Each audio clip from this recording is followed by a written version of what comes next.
absence, we would not be able to put a team on the field. They are the true MVPs of our team, and we are so proud and excited to honor each of them this evening.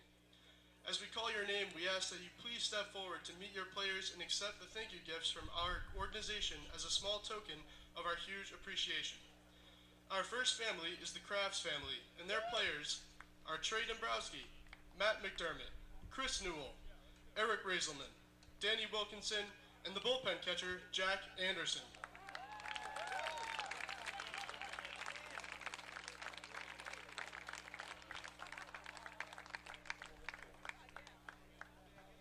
Our next family is the Hayes family, and their players are Jordan Beck and Alex Rayo.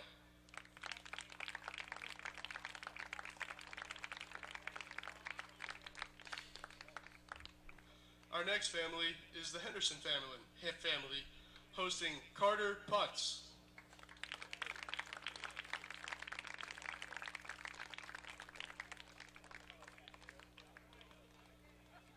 The next family is also the Henderson family, hosting Josh Hood and assistant coach Chad Shade.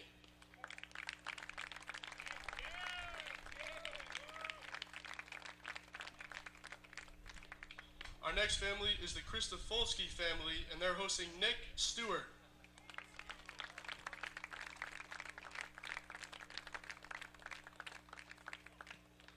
Our next family is the Layton family, and they're hosting Press Kavanaugh.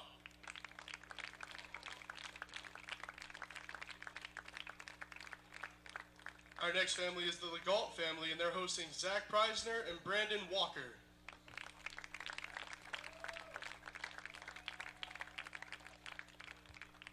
Our next family is the Lum family, and they're hosting assistant coach Patrick Sullivan.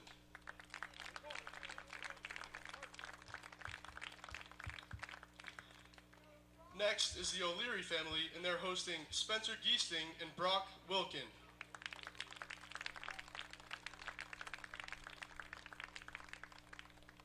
Next is the Porter family, and they're hosting Kieran Garner, Rob Nadell, and Dalton Smith.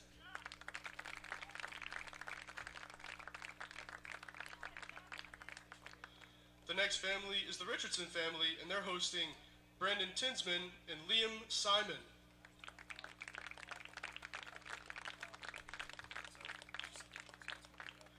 The next family is the Roberts family, and they're hosting Max Codier and Bo Keithley.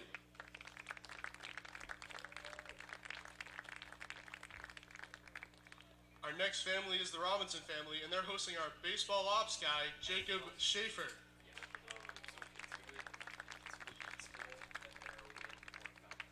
Our next family is the Santoni family, and they're hosting Jake Lazaro and Tatum Levins.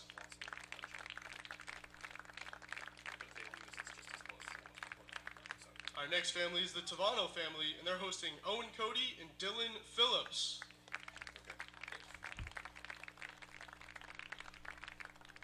Our next family is the Tebow family, and they're hosting assistant coach Mark Tebow.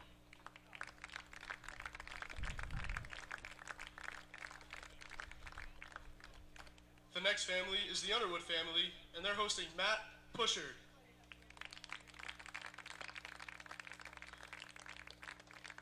And the last family, the Young family, hosting assistant coach Steve Gruenberg. Once again, we would like a big round of applause for all of our 2021 host families. If you would like more information about becoming a host family for 2022 summer, please stop by the concession stand. Thank you.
The final week of the 2021 Cape Cod Baseball League regular season continues with the second half of a home-and-home set between the Harwich Mariners and the Brewster Whitecaps. Each team has plenty to play for today. For the Whitecaps, who have already clinched one of the two playoff spots in the East, a win today over the Mariners secures their first Eastern Division title since 2002. For the Mariners, it's win and you're in. A win today would lock up the second and final playoff spot in the East and would keep them alive in the hunt for the top seed in the division. Welcome into the broadcast booth. I'm Tim Foley alongside my broadcast partner Colin Casey. The Harwich Mariners have found a way to get a win against every team in the Cape Cod Baseball League this season, except for the team that rolled into town today, the Brewster Whitecaps. Factoring in yesterday's game, the Mariners are 0-4 against the Whitecaps this season, getting outscored 7-23 and leading for just one of the 35 innings that these two teams have played with one another this season. Colin, there's a sense of deja vu in asking you this question, but what will it take today for the Harwich Mariners to come out on top of the Brewster Whitecaps in their final meeting of the regular season? Well, the bats need to get hot early and often. The big struggle for the Mariners this year against Brewster has been getting to this Whitecap starting rotation. Every single starter that has gone against the Mariners this season has gone pretty deep into the game. Griffin Green went only 4 2/3, and yet that's still that might be the worst mark, but it's still a solid start, only giving up 2 runs, 1 earned. So Mariners are going to have to do a better job of getting the bats going against the starting pitching. And for this Brewster Whitecaps rotation, there really isn't an easy arm to get a bunch of runs off of. But they'll have to do it today. We'll see if they're up for the task. We'll talk more about the Brewster pitching once we get to the home half of the first inning, but here we are, the opening of the first half of play here, first inning of play, and on the mound today for the Harwich Mariners is Eric Razelman, one of the 2 penned aces for this Harwich Mariners squad, who has been nothing short of spectacular for these Mariners. As his first pitch is in for a called strike at 93 miles an hour. We'll talk a bit more about Razelman in just a moment. Let's introduce you to this Brewster Whitecaps starting lineup. Batting leadoff, the center fielder, Mac Bingham. Then you have the designated hitter, Tyler Dellerman. Batting third, the first baseman, Jake Thompson, as Bingham hits a grounder over to Preisner. Throw on to first, picked out by Phillips. One away in the first half of the first inning. Batting cleanup, the third baseman, Tony Bullard. Batting fifth, the left fielder, Chad Castillo. Batting sixth, the right fielder, Chris Lanzilli. Batting seventh, the catcher, Curtis Byrne. Batting eighth, the second baseman, Nick Biddison. And batting ninth today for the Whitecaps, the shortstop, Trey Faltini. In steps Tyler Dellerman.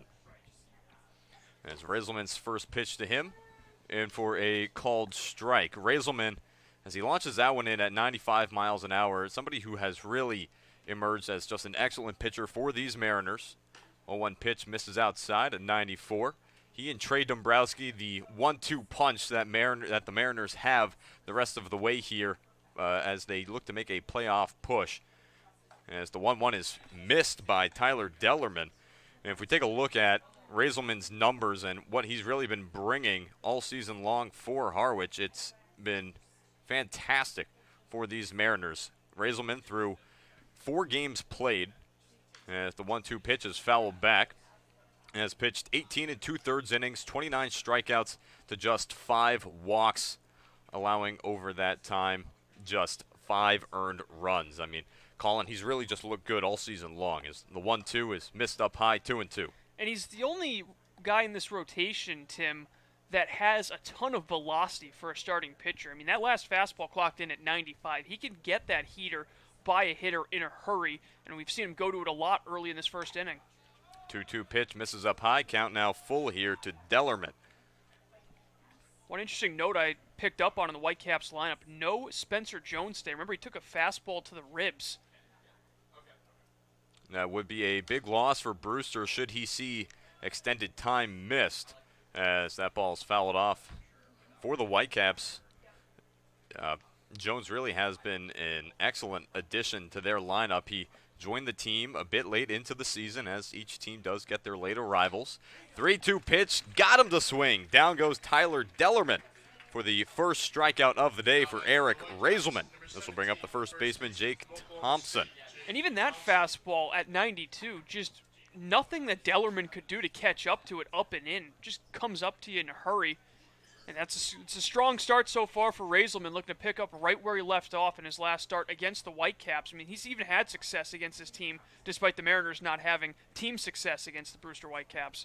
First pitch here to Jake Thompson is in for a called strike one. Let's take a moment to set the Mariners' defense. Over at first base today, Dylan Phillips. Over at second is Matt McDermott. Zach Preisner plays short. Brock Wilken over at third. Press Kavanaugh in left. Chris Newell in center. Jordan Beck in right. And Tatum Levens catching that called strike two, doing the catching today for the Mariners. Of course, Eric Razelman on the mound. As mentioned, looking for his second straight strikeout, trying to get out of this first inning. 1-2-3. Comes set and delivers. Ball's popped up, and we will do it again. Yeah, red-hot Zach Preisner back in the lineup for Harwich. We saw him get the afternoon off yesterday, but he looks to continue what's been a ridiculous 10-day stretch for the shortstop out at Notre Dame. He really has had some excellent games recently, and we'll talk more about his numbers as the Mariners come up to bat. The 0-2 pitch misses up high. Count now 1-2. Mariners wearing their cream tops, cream bottoms with the red hats and the cream brims, red stirrups as well. Whitecaps wearing their navy blues with white caps in a teal to navy dissolve across the front. As Jake Thompson fouls one off. White pants as well for the Whitecaps today. We talk about Preisner swinging a hot bat. This guy at the plate, Jake Thompson, has done a nice job over the last 5 games, currently on a 5-game hit streak, a couple of multi-hit games, and just one hit yesterday, but he did drive in a run in the 8-4 Brewster win. Ball misses up high, pops out of the glove of Levens. Count now 2-2 here, and Thompson really has been batting .350. You mentioned it, and it's really interesting to see some of these numbers for Brewster. You have some guys who really have a lot of power to them. Chad Castillo, Jake Thompson, the way Spencer Jones has been able to swing the bat, but as down goes Thompson, swinging back-to-back strikeouts to get out of the inning for Eric Razelman. We move now to the bottom of the first inning. In just a moment, we'll be back. You're listening to the Harwich Mariners YouTube network.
Welcome back into White House Field here. Tim Foley, Colin Casey along with you as we head towards the home half of the first inning. Let's take a moment to introduce you to the Harwich Mariners starting lineup. Leading off today for the Mariners, the left fielder Press Kavanaugh. Batting second, the catcher Tatum Levens. Batting third, the third baseman Brock Wilken. Batting cleanup today, the first baseman Dylan Phillips. Batting fifth, the center fielder Chris Newell. Batting sixth, the designated hitter Carter Putz.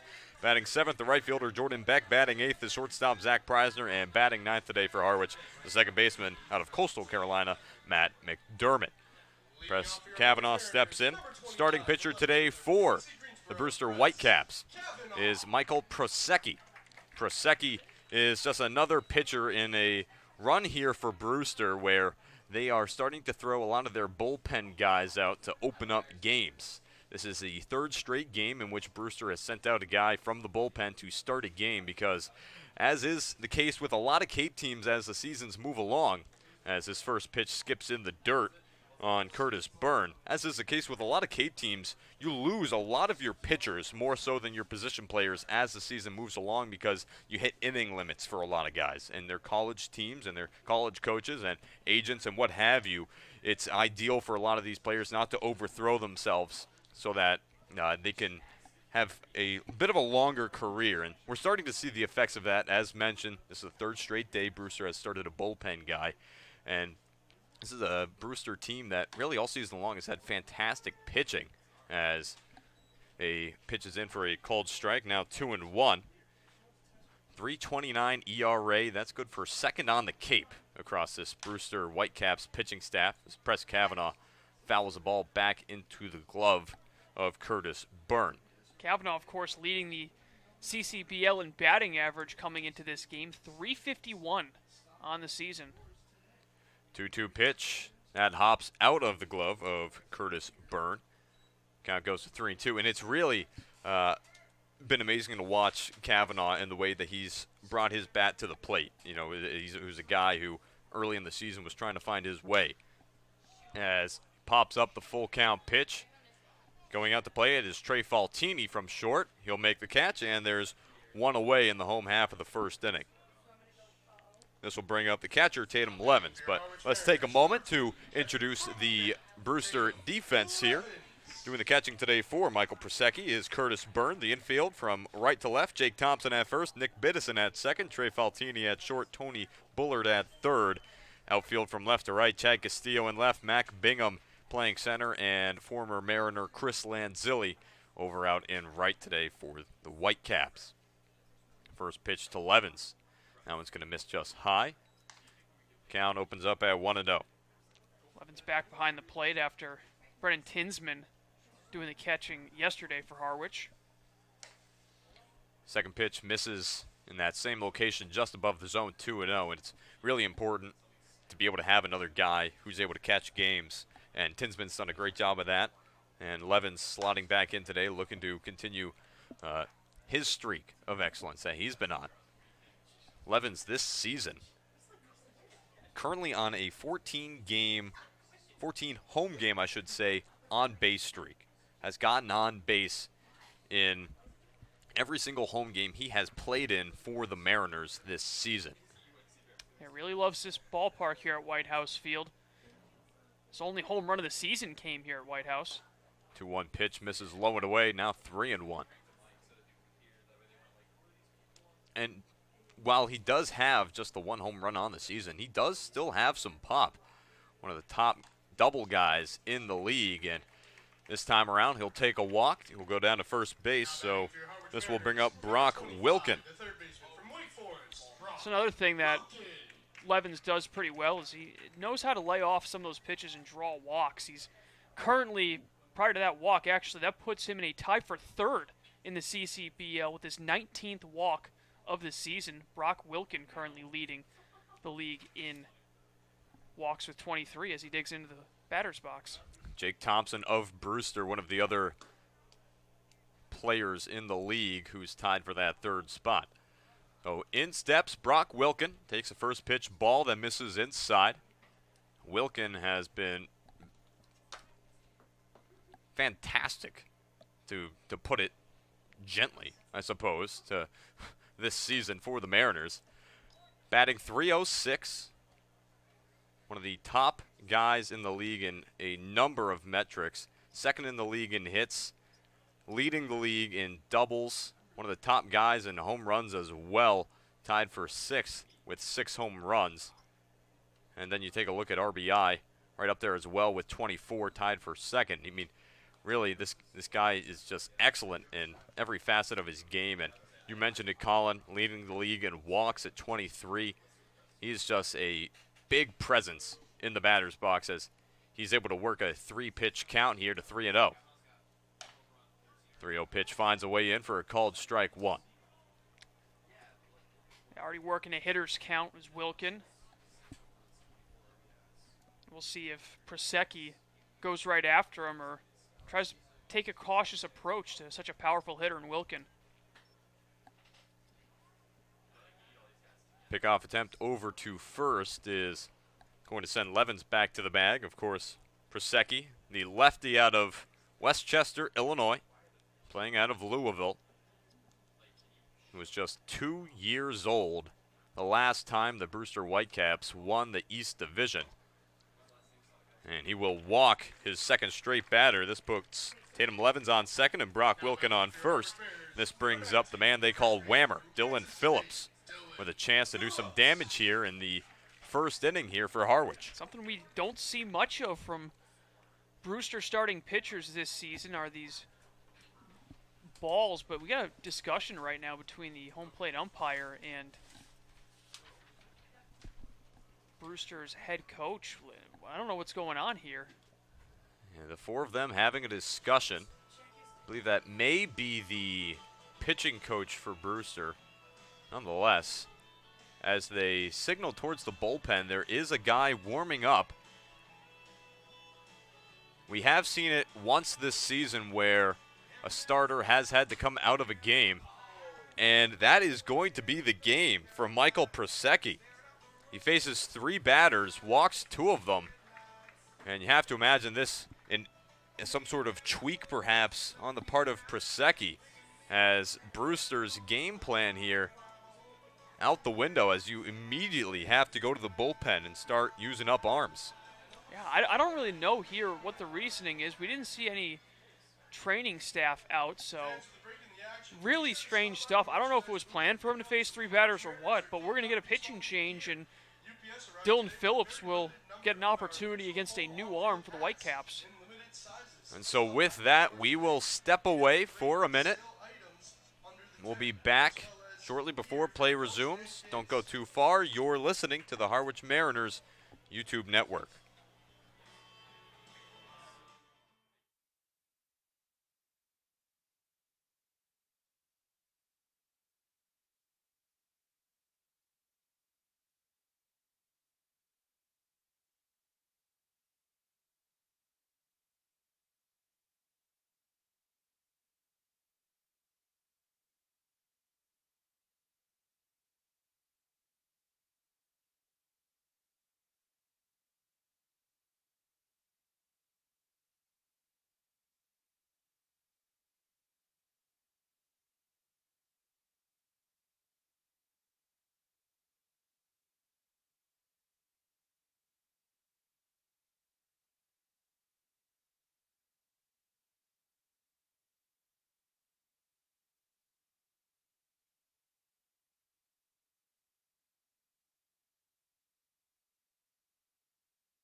Welcome back into White House Field here. On the other side now of a pitching change that is currently taking place as, once again, the day is done for Michael Prosecki, today's starting pitcher for the Whitecaps. He went just 3 batters, got one to fly out to short, but got the other 2 right on base with walks. And so now Dylan Phillips will step in just a moment. But Colin, if you're Brewster, what are you thinking now with your starter out of the game? And now you have Hunter Owen, senior out of Vanderbilt, who's been solid for you this season, but you have to jump right to him as you lose an arm out of your bullpen. Yeah, there's no question this wasn't planned with him not warming up. He took quite some time to get loose, and it's tough to do that on the fly when you're not expected to come into the game. But that's exactly what Owen's going to do. He does have experience against the Mariners. In fact, he made his Cape League debut against Harwich in that 4-0 win here at White House Fields, or I'm sorry, at Stony Brook Field. So he'll be tasked with a tough situation. Scoreless ball game, couple of runners on base, one of the biggest power threats in the entire Cape League stepping in. Went just an inning and 2/3, gave up a hit, walked 1, and struck out 1 the last time he saw these Harwich Mariners. So once again, Dylan Phillips steps in. Phillips had a home run yesterday for the Mariners, a 2-run shot to put them in front 4-3. First pitch misses. Count opens up at 1-0. At the time, it seemed like it was going to be the game-winning run that he drove in, but of course, that bottom of the 8th, Brewster roaring back with 5 runs to take another win against the Mariners. And that really just speaks to the nature of the games that Brewster has played recently, as Phillips pops one up. Coming over to make the catch at second is Nick Biddison. Now 2 away with runners still on first and second. Chris Newell coming up to bat. Yeah, Phillips just got underneath that one. Got a good pitch to drive on the middle to outside part of the plate, but caught it right on the top of the bat. Good job there from Owen getting an out that wasn't a productive one for the Mariners. Still runners at first and second, and now Newell will have to try to generate something with 2 down. But again, with the way Brewster came back yesterday, it really just highlights how much of a tear they've been on recently. Across their last 14 games, as Chris Newell hits one over to shortstop, throw on to first is in time to record the out. That will put away Chris Newell. Mariners leave 2 on the base paths as we head now to the second inning. Still a 0-0 game from White House Field. You're watching the Harwich Mariners YouTube network.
Welcome back into White House Field. Tim Foley, Colin Casey along with you as we move now to the second inning. Just to keep talking about Brewster and the way they've been playing recently. Across their last 14 games, 11-2-1, 7 of those wins that they have had have come in the comeback variety. And then 4 of those 7 comebacks have all been in the final 3 innings of the game, including last night's victory over the Mariners. This team is playing like a team possessed, on pace to almost surpass Bourne, the Bourne Braves, who started off the summer as one of the most dominant Cape League teams ever. They are now only 2 games ahead of the Brewster Whitecaps, who have been scorching hot. As leading off the second inning here for the Whitecaps is the third baseman Tony Bullard. We'll see Bullard, Castillo, and Lanzilli in this inning for Brewster. Eric Razelman back on the mound for his second inning of work. Got a quick 1-2-3 to open up the game, including 2 swinging strikeouts. There's a big swing from Tony Bullard. He's behind in the count, 0-2. Bullard had himself a strong game yesterday, reaching base 3 times in the win, including drawing a walk and eventually coming around to score in that, drawing a walk and bringing in what was at the time the tying run.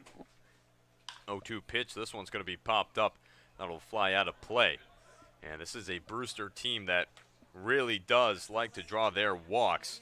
I mean, we've been preaching patience over on these broadcasts as one of the things we've been seeing from these Mariners bats. You talk about Brewster, they're the only team that has more walks this season than the Mariners, as Tony Bullard's going to get hit in the arm on a 94-mile-an-hour fastball from Eric Razelman. This will put the leadoff man on first. It's another thing that Brewster does a lot. They get hit by a ton of pitches. We saw one yesterday, and right there, fastball up and in. Bullard can't get out of the way, and Whitecaps have the leadoff man on. Looks like Bullard's all right as he walks down to the first base bag. Whitecaps second in the league in the amount of times that their batters have been hit, at 33 coming into today, now 34. But of course, again, this patience for both sides. Brewster 155 walks on the season. That's the best mark in the league, ahead of these Harwich Mariners at 152. Eric Razelman stares down Chad Castillo, the left fielder for Brewster today, as that pitch misses high and away, as is the call by home plate umpire Mario Rosas. Over at first base today, umpiring is Mike Hinojosa. And over at third base, Jeff Merzel is the third base umpire. 1-0 pitch, misses down low and inside, 2-0. Castillo was the one who had the real big hit that put the game out of reach. 2-run home run in the 8th inning to add on to the lead, putting it from 6-4 to 8-4. Razelman's going to overthrow Phillips at first on the check over to make sure that Bullard stays put. So Bullard will take second for free. Not something you see too often from Razelman. Back-to-back mistakes. He hits one batter and then overthrows the pickoff move to Phillips. I mean, that one wasn't even close. I think he just tried to make up for it there, and instead it puts a runner in scoring position with nobody out. So now Castillo, a chance with a base hit into the outfield to perhaps drive home first run of the game. Razelman's 2-0 pitch misses outside. It's now a 3-0 count here to Chad Castillo. 39th error of the season for the Harwich Mariners. They had one yesterday. And this is a Harwich team that has cleaned up its act defensively, as Razelman finds the strike zone on 3-0. You know, Harwich, right out of the gate, it seemed like they were one of the teams in the league that was committing the most errors, but as of late, they've been able to dial it down and keep the ball within their reach, maintain their throws. As the 3-1 pitch is fouled off by Castillo, it's now 3-2. This would be a huge strikeout if he can get it after allowing the runner to advance on the wild pickoff throw. You know, Razelman has that strikeout pitch. He struck out back-to-back batters to end the first inning. He does have the stuff to get himself out of this jam. Razelman, 3-2 pitch. Swing and a miss, strike 3. Third strikeout of the day for Eric Razelman. One away. Yep, just a nice challenge fastball up in the zone. Castillo trying to replicate what he did in the 8th inning yesterday and just could not catch up to it. Must needed strikeout there from Razelman to put the pressure back on the Whitecaps. So this brings up right fielder Chris Lanzilli, who's been a recent addition to the Whitecaps, batting 182, 8 for 44 across his 12 games played so far. He will pop one up. That goes way back into the outfield. Catch made by Chris Newell Tag is made at second by Bullard. He will reach third safely with 2 away. Second straight game where Chris Lanzilli's hit one to the deepest part of the park and just couldn't quite get it out. That one, once again, sending Chris Newell back, but had plenty of room out there. It's a long 400 feet to dead center here at White House Field, and Newell needed almost every foot to get back there and make the play. So now this brings up Curtis Byrne, the catcher for Brewster. Razelman trying to get Brewster to strand Bullard over at third. First pitch, it runs inside at 91 miles an hour, 1-0. Byrne had been struggling coming into yesterday's game, and yesterday not too much better. This ball's popped up, going out towards right. Jordan Beck settling underneath it. He will make the catch and keep the game scoreless. The Whitecaps leave a man stranded. Still 0-0 as we head towards the bottom of the second inning. We'll be back in just a minute. You're watching the Harwich Mariners YouTube network.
Welcome back to baseball here on the Harwich Mariners YouTube network.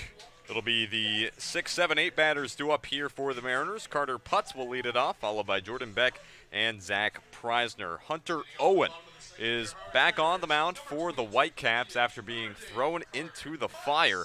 Did a pretty good job of getting the Whitecaps out of the jam last inning.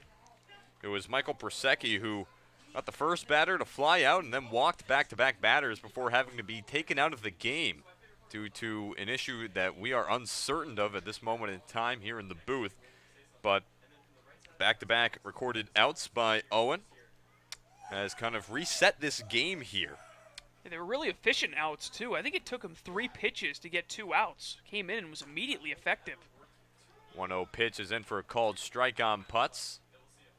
Putz will take a lap as he thinks about what he just saw.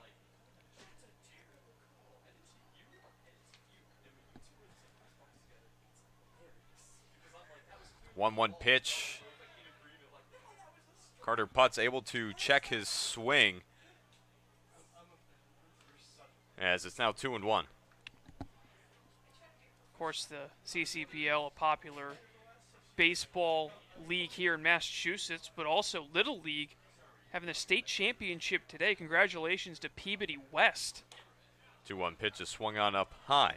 Peabody West knocking off Pittsfield American 6-5 in the Little League state championships, so PBD West representing the Bay State in the regional tournament. Well, there you go. As the 2-2 pulled towards the left side, Trey Faltini scoops it up. Throw on to first is in time, one away in the bottom of the second. This will bring up Jordan Beck. Yeah, Owen's looked really sharp, though, since entering the game. Again, it's never an easy circumstance to have to warm up that quickly, unexpectedly entering the ball game, and he has done an outstanding job through 3 batters. So this will bring up Beck. Beck across his last few games here for the Mariners. He's been swinging a bit of a hot bat, batting .333, 6 for 18. It's better than his season mark here for Harwich, which is about .259. So this is a bat that, this is already a Harwich lineup that really does not feel like it has that many holes in it. As 1-0 is swung on towards the left side. Picked up again by Faltini. Throw across the diamond. Not going to be in time. Jordan Beck able to beat it out with his outfielder's speed.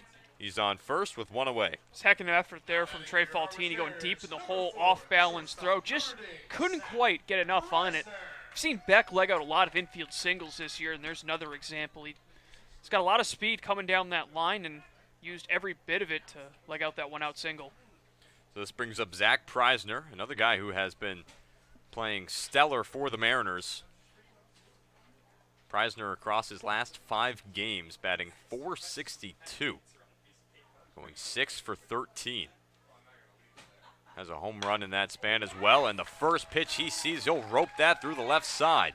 Jordan Beck will step safely on second, and the Mariners, similar to last inning, 1 out, have a man on first and second.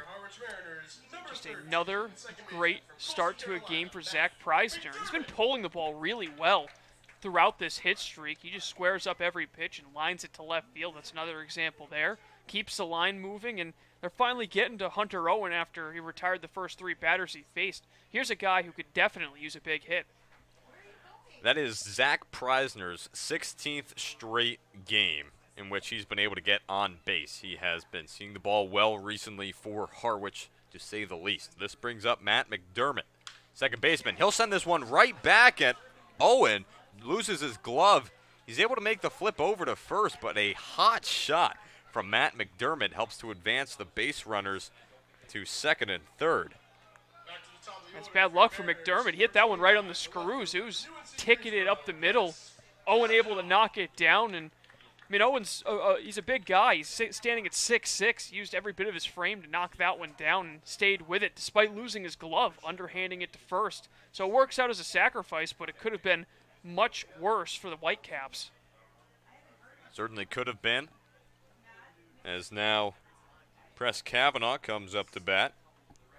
Kavanaugh, we talked about it a bit earlier, in the hunt for the top batting average in the CCBL this season. First pitch to Kavanaugh floats in at 76 miles an hour. And especially in an era that we're in terms of baseball, hitting around 350 is impressive. It doesn't matter what league you're in. Really impressive season for Press Kavanaugh to this point. As the 0-1 just misses outside for a ball, 1-1. And you mentioned it doesn't matter what league you're in, 350 is 350. It does feel like, you come to the Cape Cod Baseball League, you have this kind of success, especially a guy like Kavanaugh, who's not from the biggest name school in UNC Greensboro. Does a lot for a guy like this as draft stock, as this pitch misses outside, count now 2-1. He's shown a lot off this season, not just the bat, which has come online for Harwich after about a 2-week delay, you could say, at the start of the season. Was a bit of a slow start for him. But even just yesterday, with an outfield assist, throwing out a runner at home in Will Simpson to, at the time, keep it a tight game. 2-1 pitch finds a way in for a called strike, 2-2.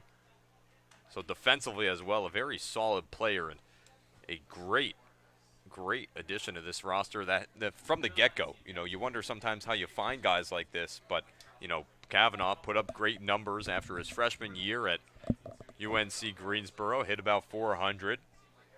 And that has translated exceptionally well here to the Cape.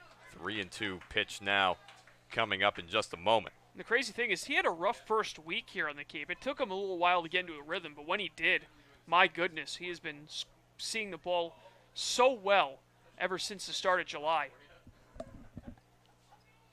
Has done an excellent job in this leadoff role. Plenty of speed to go around as well. A lot of praise you can give to a guy like Kavanaugh. Owen looking for a strikeout. Off speed, just misses up high. Can't plant it in the strike zone like he did to open up the at-bat. So now, with 2 away, the bases are loaded for the catcher, Tatum Levens. A good opportunity for Levens to continue his hot bat here at White House Field. Base hit will certainly get the job done. Should play 2 runs if he's able to find some grass out there in the outfield. Levens, not the biggest RBI threat on this team, and it's really because he hasn't had a whole lot of opportunities, just 9 on the season, and that'll happen when you spend half your at-bats in the lineup batting leadoff. But he's got a chance here to make the most of this at-bat. Ball misses down low, 1-0. Another solid crowd on hand here at White House Field. As it'll be a meeting on the mound here between Curtis Byrne and Hunter Owen. And you mentioned it, Colin, very solid crowd indeed. We'll see this more and more as the season comes to an end, especially a matchup such as this one with implications on the line. Brewster looking for their first division championship since 2003. Harwich looking to punch their ticket to the 2021 Cape Cod Baseball League playoffs. It's a 1-0 count here to Levens. And the pitch. This will miss down low, now 2-0. Crazy how long it's been since Brewster's been able to finish first in the division. I mean, you look at all the turnover that takes place in the league, and eventually every single team has their shining moment, and then you see some of these droughts, and this is just another example of that with Brewster having to wait potentially 18 years between first place finishes. Harwich, their most recent first place finish in 2016. 2-0 pitch misses down low, and now Owen Hunter at risk of walking home the first run of the game. Nowhere to put Levens should this next pitch miss the strike zone. Yeah, and if you're Levens, I don't think there's any way you're swinging at this pitch.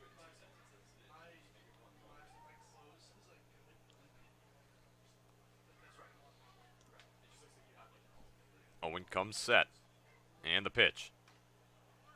That misses inside, ball 4. This will bring home the game's first run. Jordan Beck comes home. Zach Preisner to third. Press Kavanaugh to second. Levens to first. It's 1-0 Harwich. That'll be an easy RBI for Levens. Didn't even have to take the bat off his shoulder. And Owen is not happy at all. He was saying something, it looked like, to home plate umpire Mario Rosas, but he'll get a mound visit for his troubles and just trying to limit the damage at this point with the bases still loaded. That's the second straight walk for Tatum Levens. And in steps Brock Wilkin, home run leader on the team for Harwich. One of the guys with the greatest power on this Mariners lineup.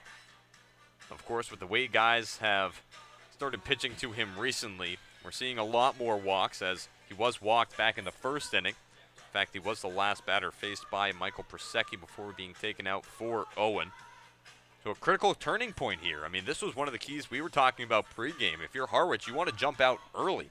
That's something that they've failed to do in every game against Brewster so far this season. Yesterday was Brewster jumping out to the lead in the second inning, and now here it's Harwich jumping out to the lead in the second inning. And yes, there are 2 outs, but if you're Harwich, you have to be hoping for more than just the 1 run here, especially with this part of the order coming up, Wilkin, Phillips, and Newell. You have to have faith that each of these guys are going to be able to do something for you.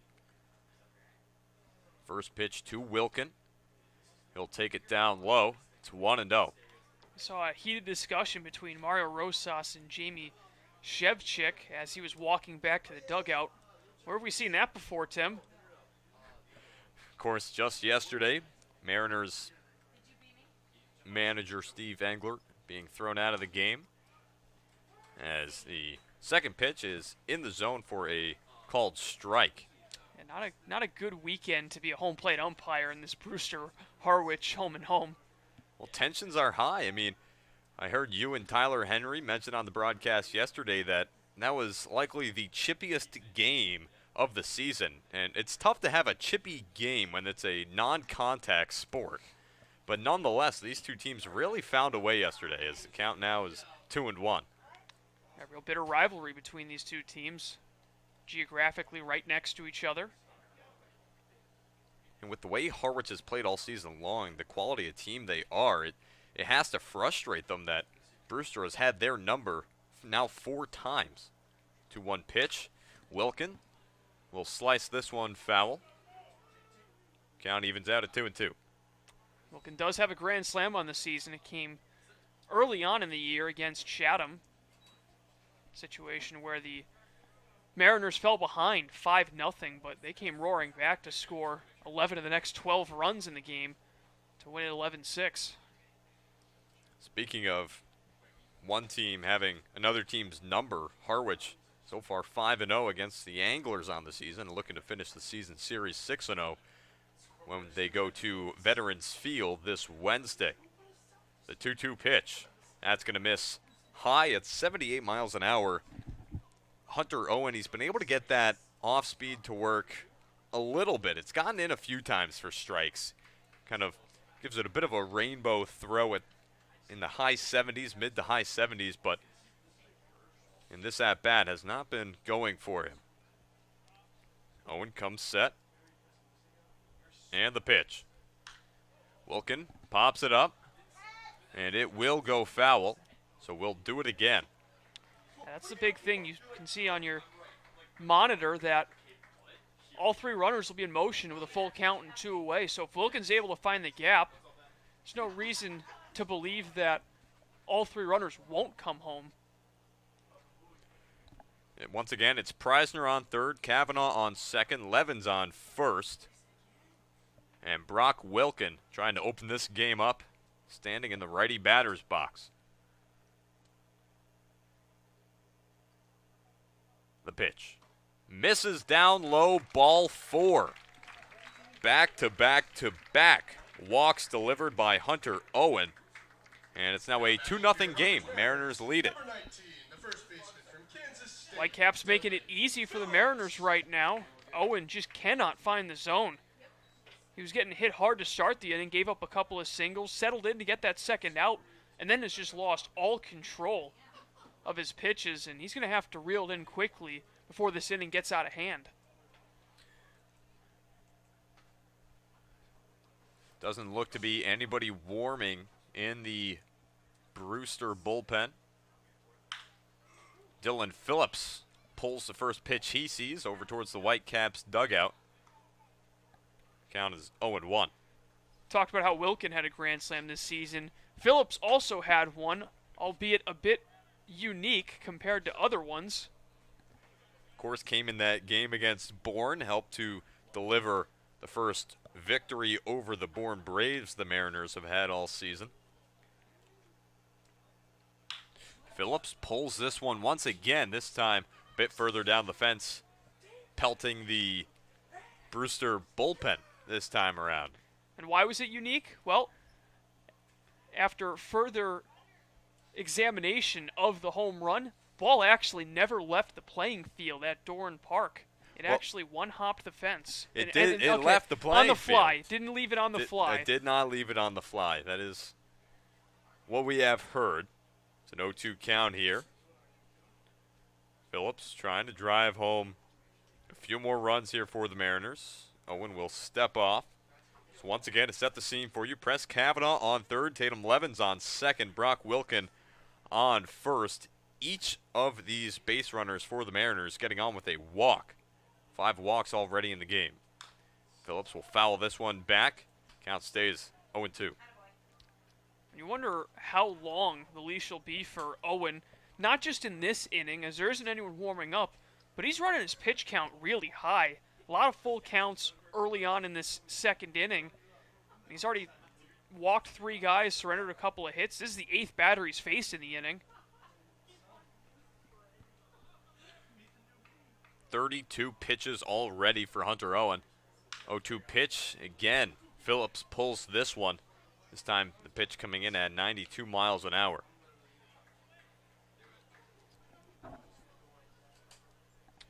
Phillips doing a nice job staying alive, battling off pitches, trying to find one that he can really get a handle on, bring in some runs.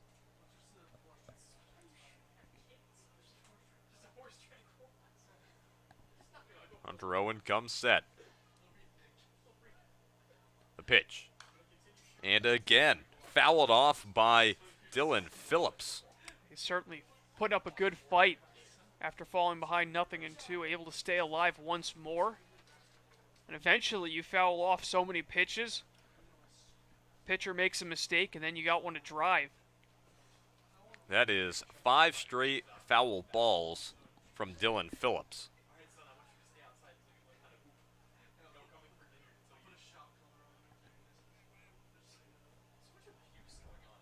It's an 0-2 count.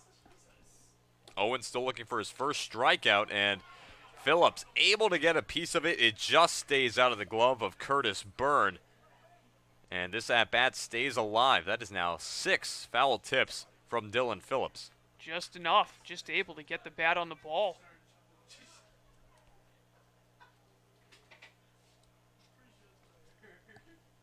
This is the greatest opportunity the Mariners have had against these Whitecaps all season long. Having only scored 7 runs on the Whitecaps all season, trying to increase that number. 0-2 pitch misses high, and after 6 pitches, we have our first ball of the count. Yeah, it's crazy. It's that many pitches in that bat and that many foul balls. I mean, still room for this at bat to grow for Phillips.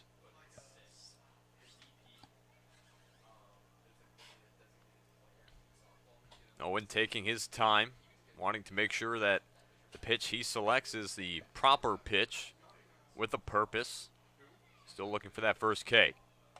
That one's going to miss high. Again, going back to that off speed, trying to just sneak it in the top of the zone at 76 miles an hour. And you want to be careful trying to leave an off-speed pitch up high in the zone like that in a guy like Phillips. Obviously for lefties, it's a little tougher to pick up a southpaw on the mound. You don't see them too often, but Phillips is a guy, lefty or righty, he knows how to send the ball out of the ballpark no matter who's on the mound. Owen once again comes set. And the pitch. And again, missing high. That is 3 straight pitches after 6 foul tips by Phillips that have all missed high. And the count now is full to Phillips. This next pitch to be the 10th pitch in the at-bat.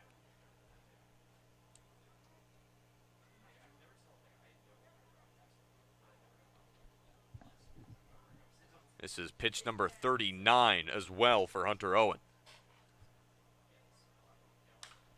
Ball choked up, playable. Byrne going back, able to make the catch, diving to his knees. Keeps Harwich from doing more damage. Mariners leave the bases loaded after 3 straight walks. We'll be back with the 3rd inning. Harwich does lead it 2-0. Thanks to Jordan Beck and Zach Preisner each coming home, being walked home. We'll be back in just a minute. You're watching the Harwich Mariners YouTube network.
Welcome back to White House Field here on the Harwich Mariners YouTube network.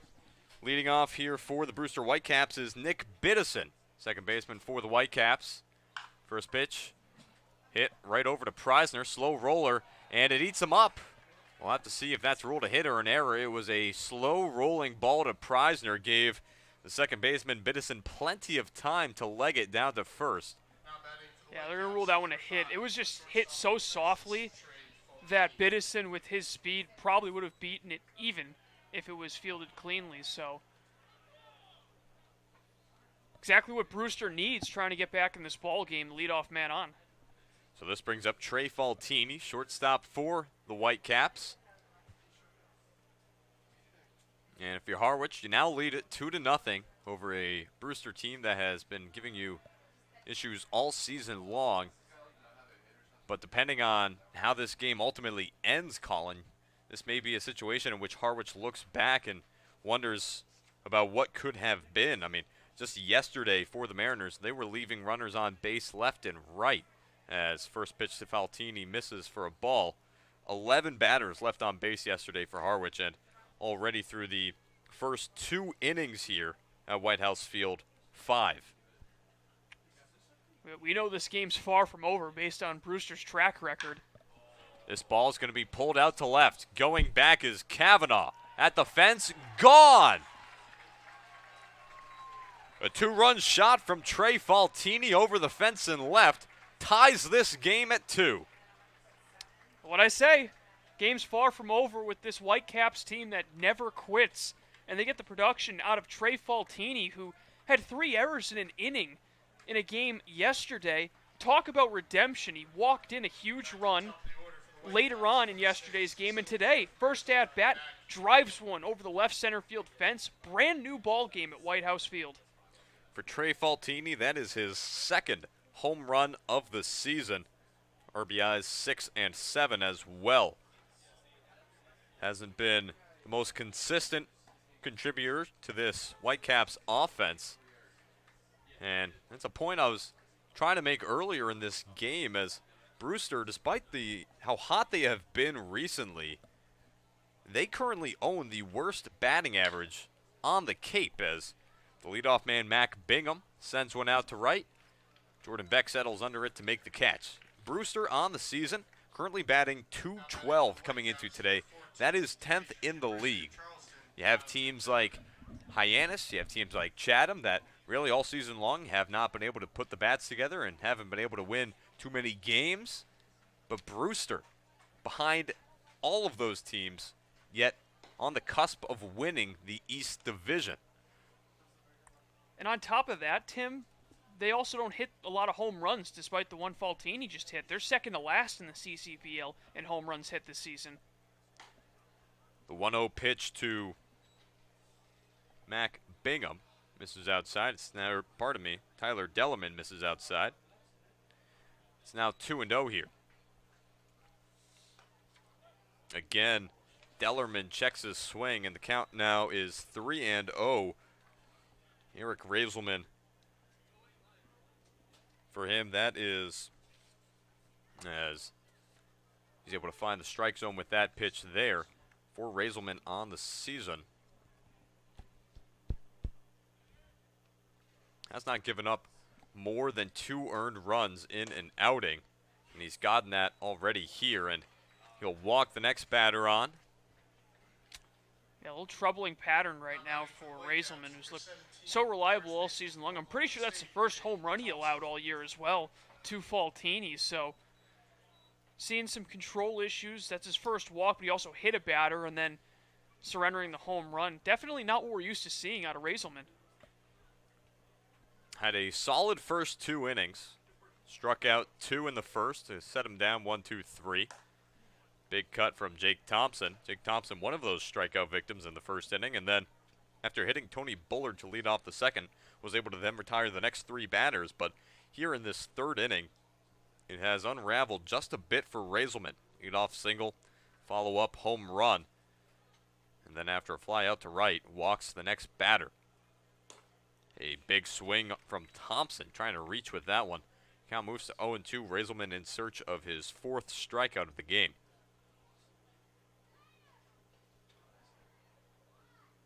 see if Brewster has any ideas of sending the runner with an 0-2 count. We know they're not afraid to run. One of the top base stealing teams on the Cape. 57 leads the league. Misses outside at 94 miles an hour. Count here 1-2.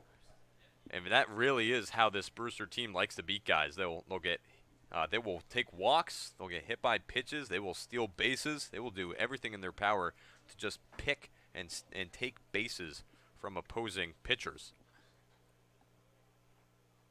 1-2 pitch, swing and a miss from Thompson. That's his second strikeout of the day, and for Eric Razelman, his fourth. Good response after surrendering the one-out walk with 2 runs already home in the inning.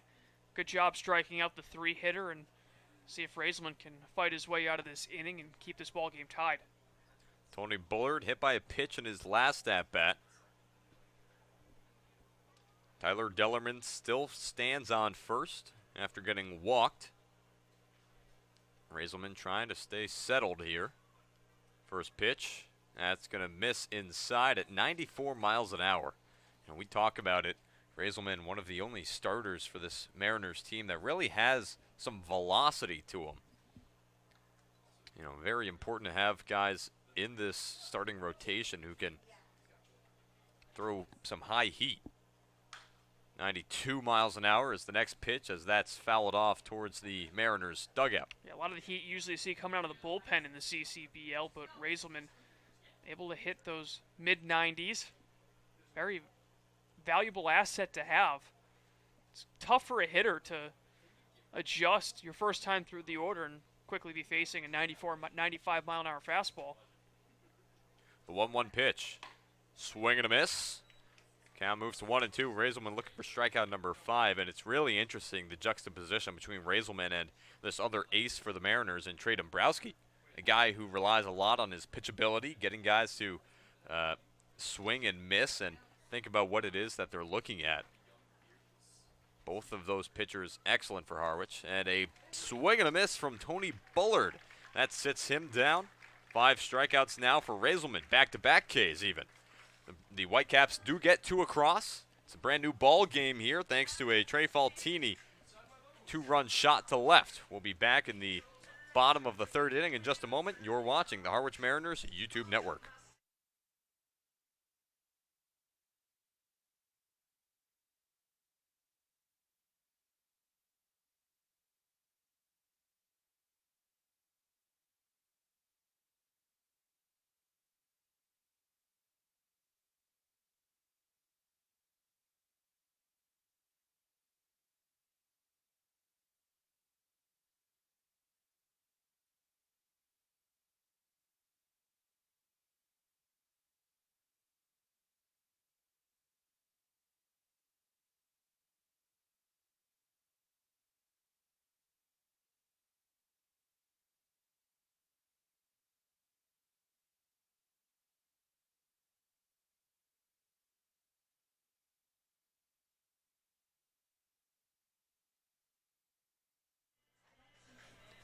Welcome back into White House Field here. Tim Foley, Colin Casey along with you for the home half of the 3rd inning, a 2-2 ball game.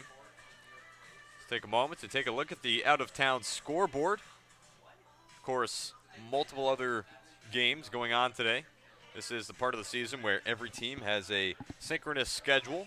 Every team has Thursdays off, and taking a look at other scores, Katuitt leading Falmouth by a score of 10-5.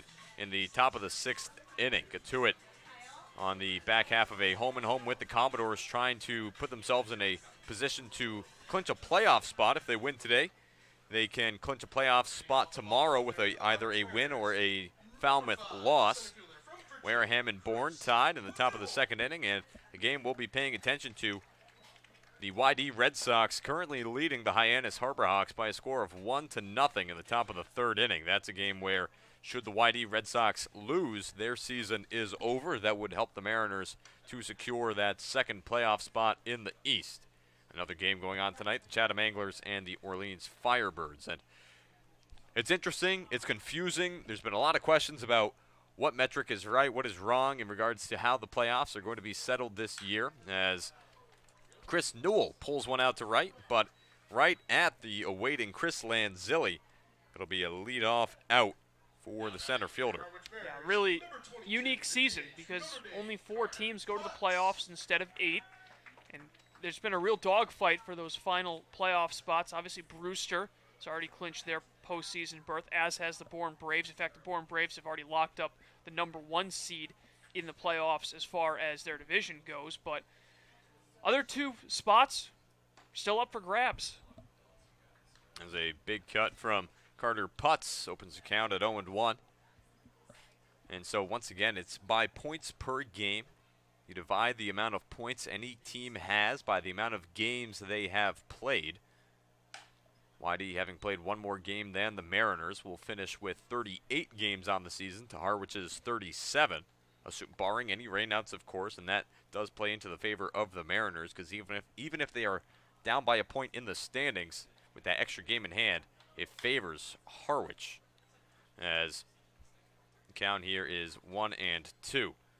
So for Harwich, should they win 1 more game, they will make the playoffs, because the worst their point per game total could be is 1.135.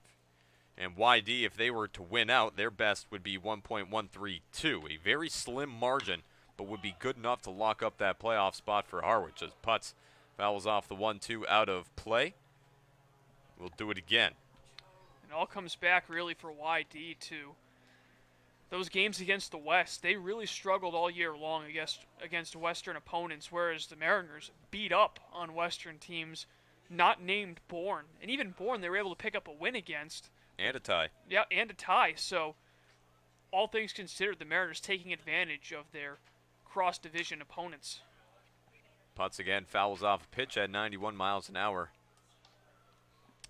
And that's why it'll be really interesting to see how that West playoff picture shakes out. Should the Mariners make the playoffs and find their way in the championship series once again, we could either see them play that red-hot Bourne team or a rematch of the 2019 playoffs. 1-2 pitch, fouled off. Count stays 1-2, and it is looking like at this point in time, given Cotuit's big win yesterday against Falmouth and the way that they're up big again against the Commodores at the top of the 6th, that it would heavily favor Cotuit. And when we're looking at how the rest of the teams fare in regards to Falmouth and Wareham, again, we mentioned Falmouth's eliminated. Say they lose today, if they were to lose then tomorrow, or if Cotuit were to win tomorrow. Really, that goes for the rest of the season, Monday, Tuesday, Wednesday. And Wareham, as they're trying to hold on to their playoff hopes, they are eliminated should Cotuit win any of their games the rest of the season. That includes today, in which they already have a 5-0 lead. So regardless of what they may be able to do against Bourne, Carter Putz goes around on the check swing. Curtis Byrne applies the tag for safe measure. And there are now 2 away in the bottom of the 3rd. Hunter Owen looking much better in this 3rd inning after that very rough 2nd inning where he gave up 2 hits, walked 3 batters, including 2 home. Since then, he's been able to retire 3 straight batters and has a strikeout pitch working. Picks up his first strikeout of the ball game there. First strikeout for any Brewster pitcher today. Here in the 3rd inning, in steps Jordan Beck, who got on with a 1-out single back in the 2nd. First pitch to him, in for a called strike. And that's important for Owen to get ahead in these counts, because we really have not seen him get ahead all that much, save for, of course, Dylan Phillips, who fell behind 0-2 and then fouled off the next 6 or so pitches before ultimately flying out to the catcher. But even still, that at-bat from Phillips, very valuable in regards to using up these arms for Brewster. I mean, you look at the pitch count right now as the count here 0-2 to Jordan Beck. Owen, through just 2 1/3 innings, currently at 51 pitches. Swing and a miss from Beck. Back-to-back Ks to end the inning for Brewster. We head now to the 4th inning. We'll be back in just a moment. You're watching the Harwich Mariners YouTube network.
Welcome back to White House Field here on the Harwich Mariners YouTube network.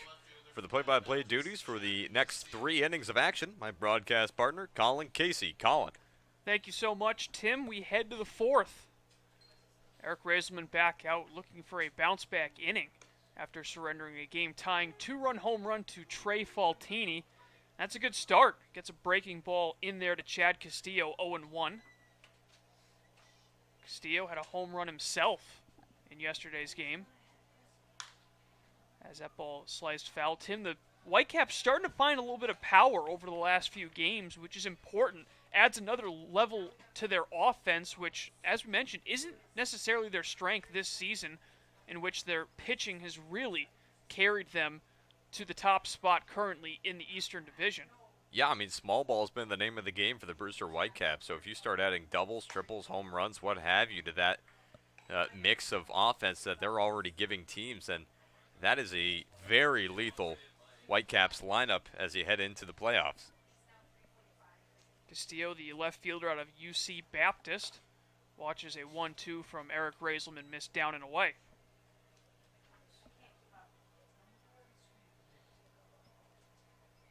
Razelman, as we talked earlier, him and Trey Dombrowski, two most reliable starting pitchers in this Mariners rotation at this point. So 2-2 is fouled back. Of course, it hasn't always been that way, namely because Razelman was a bit of a late arrival, and we had other guys in the Mariners rotation with Nick Sinicola, Evan Shawver. Of course, those two having their name called in the MLB amateur draft as a 2-2 just misses for Razelman. Yeah, tough for Harwich to lose a lot of these arms and really only have 2 true starters left as they try to cycle through the bullpen and see what guys they have to try and come in and eat up innings at the beginning of a game. 3-2 is hit out towards right center field. Beck and Newell going back. Newell, the center fielder, calls off Beck, makes a catch, and leadoff man is retired to begin the 4th. Well, that's what you want if you're Eric Razelman. That's the first time since the first inning he's retired the leadoff batter. Gave up a single and hit a guy with a pitch, and so able to record that for quick first out and try to settle in from here. Now that's 3 straight recorded. So here is Chris Lanzilli, all too familiar with White House Field. Hit a number of home runs, including a 3-home-run game here against the Orleans Firebirds back in 2019 as a member of the Harwich Mariners. Of course, when he was a member of the M's back then, he was attending Wake Forest. That will soon change as he's announced his intention to transfer to the University of Arizona. He falls behind 0-2 to Razelman on that breaking ball. Yeah, I mean, that slider from Razelman looking lethal in those first 2 pitches. Able to fool Lanzilli with some big swings. See if he goes back to it. The 0-2 he does, and it misses way outside. Yeah, just couldn't get a hold of it that time. Brushing the outside chalk of the lefty batter's box. Try to find a better location for it this time. That pitch just has a ton of break on it and complements his fastball well. This time he cranks up the heat and blows it past Lanzilli for strike 3. That is the 5th strikeout of the 6th strikeout of the game for Razelman. 2 up, 2 down. Well, if you're an LSU fan and you're watching this game, you have to be excited when you watch Eric Razelman pitch. Anytime he's on the mound, he is just electric when he decides to go at these guys with these sequences. Gives off 3 straight sliders. Say that 3 times fast. And then goes back at him with the heat to fool a guy in Lanzilli who's really a good hitter. Curtis Byrne, the batter now for Brewster. He flew out to right field his first time up, and the TCU Horned Frog fouls that one off out of play. Byrne coming into this game,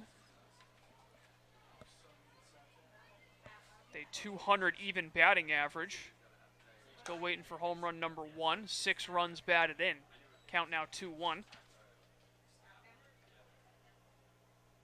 He and Tyler Dellerman, the only 2 catchers on this Brewster roster. But it's really been most of Byrne throughout the year. 2-2 count. We know the Mariners have had that depth at catcher. We've seen a number of guys have the opportunity behind the plate this year. Yeah, I mean, how many different guys have we really seen? 2-2 is hit on the ground and through the right side of the infield, and Curtis Byrne has himself a 2-out single. But we looked through all the names, and it's a talented group that the Mariners have had behind the plate. Tatum Levens, of course, today. Brendan Tinsman, currently on the roster, was in the lineup yesterday, gets on base at an enormous clip. Pat Winkle, the Yukon Husky who was drafted. Aaron McKeithen also in the MLB draft. All four of those guys at one time or another really producing in this lineup, both offensively and defensively. And it's huge to be able to have guys who can contribute from behind the plate. First pitch from Razelman to Nick Biddison is just going to miss. Biddison led off last inning with a single. Came around to score on the Faltini home run.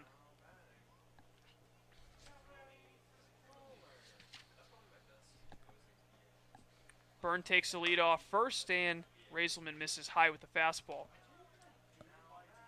Yeah, not able to locate so much in this at-bat as he was really having a lot of success with against Lanzilli. 2-0 count, 2-2 ball game. Fastball just high, 3-0. He's trying to get Nick Biddison to trying to bite on some of these pitches here, but really none of it's working. And Razelman, the guy here behind 3-0, you know he's going to go after guys here. That discipline paying off again for Brewster, but the 3-0 catches his zone. Fastball in the outside corner. Yeah, not every pitcher can dial in the command when they want to if they're behind an account 3-0 like Razelman did just then. Speaks a lot to the talent that this kid has. 3-1, that one catches his zone as well. Biddison from Glen Allen, Virginia. Going to his home state school, Virginia Tech, the Hokies. Got a 3-2 count with 2 away in the inning. Head start at first for Byrne. The payoff pitch swung on and missed. Strikeout number 7 for Eric Razelman, and the inning is over. We're through 3.5 from White House Field, all square at 2. You're watching Harwich Mariners baseball on the Mariners YouTube network.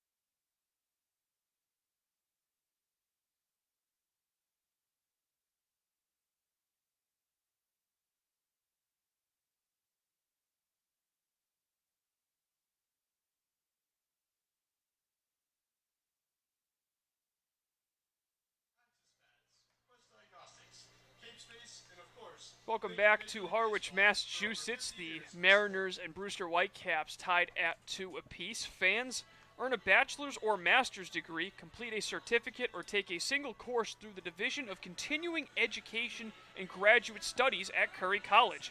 In-person and high-flex classes run days, evenings, and weekends in Milton and Plymouth.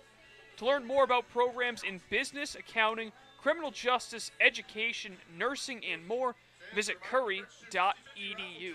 Bottom of the 4th inning, the Mariners still looking for that first victory of the season against the Brewster Whitecaps.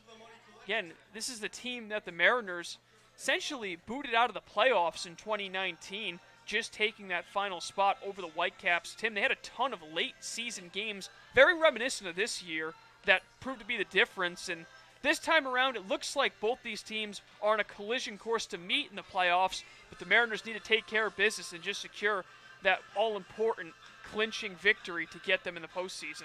It would go a long ways to be able to win today and keep Brewster from building that lead in first, because if you're Harwich, you really want to try to take home field advantage down the stretch here from the Whitecaps. Losing yesterday hurt.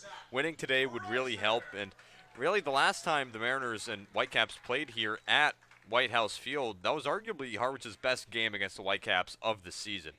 They put up great fight. Of course, had a lot of late game fight as they tried to come back late in that one, but couldn't get it done. Zach Preisner lines one into center field. He is 2 for 2. I don't think there's a hotter bat in this Mariners lineup than Preisner. He's on with a leadoff single.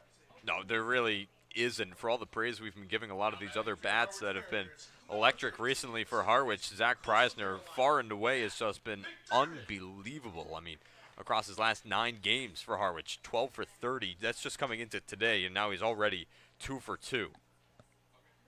So in steps a 9-hitter, Matt McDermott, who hit the ball hard his last time up. It was knocked down by the pitcher, Owen, for the out at first, and McDermott watches a breaking ball in for a called strike. And he's gone back to that a few times, Owen, where he'll sauce that rainbow right over the strike zone to try to get ahead in the count early on. Matt McDermott, 1 for 21 to start his stay here in Harwich. This one dropping quickly out in shallow right field. It's going to fall. The throw comes to second. It's close, and Newell's able to beat, or Preisner's able to beat it. So that one will count as a base hit as it fell between the right fielder Lanzilli and the second baseman Biddison. Not exactly how McDermott drew it up, but he'll take it any way he can get it. Yeah, you know, anytime you're having a bit of a slump at the plate, you take a single hit, and who knows what that can do for your confidence. I mean, he had to feel good after his last at-bat, the way he was able to lace one. Unfortunately hit Owen, as you mentioned, Colin, but able to get a fortunate drop there and puts Harwich in a good spot here to try to regain the lead in the bottom of the 4th inning. Just shows how crazy of a game baseball is. You hit one on the screws, it ends up being an out. You hit a high pop-up, you end up reaching base via single. First pitch to Kavanaugh, misses down and in. Press Kavanaugh, 0 for 1, popped out in the first, drew a walk, and was stranded at third in the second.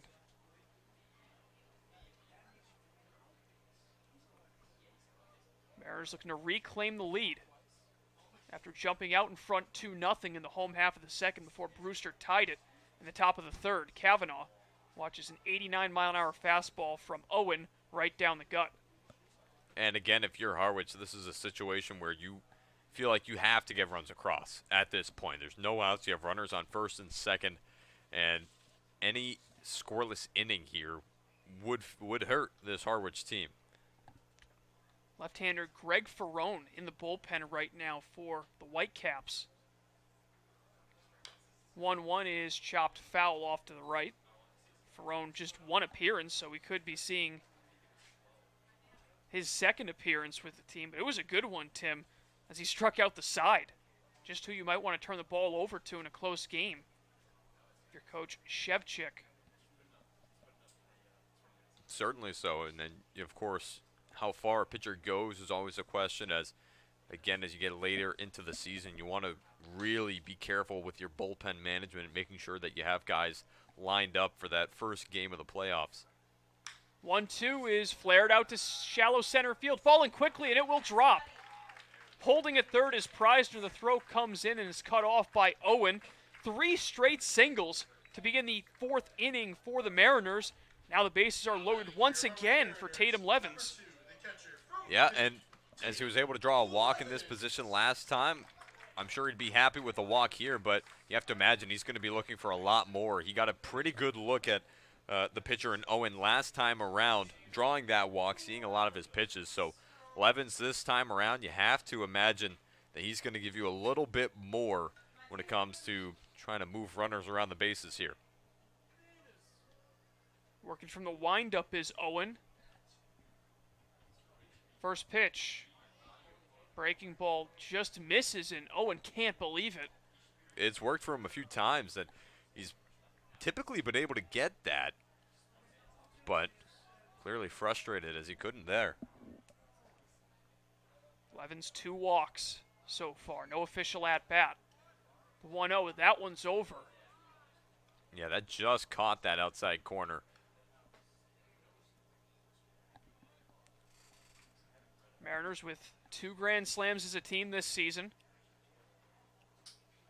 The 1-1 misses down. Levens, of course, formerly of LaSalle, soon to be Pittsburgh, after the Explorers folding their baseball program. The 2-1. Big swing. Levens comes up empty. Nearly lost his helmet. Yeah, after seeing 3 straight off-speed pitches, finally gets a fastball high up in the zone and tries to chase after it, but could not make the adjustment on the 15-mile-an-hour difference from the changeup to the fastball. Owens 2-2. Called strike 3, and Levens is livid.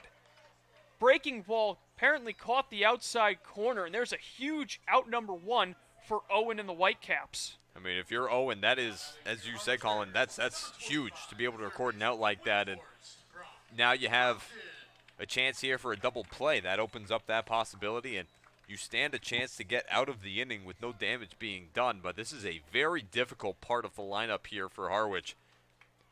Bringing up now to bat, Wilkin, Phillips, Newell. 3 guys who are the biggest home run threats in this lineup. First pitch to Wilkin, misses low. Mariners as a team hitting .313 with the bases loaded this season coming into today.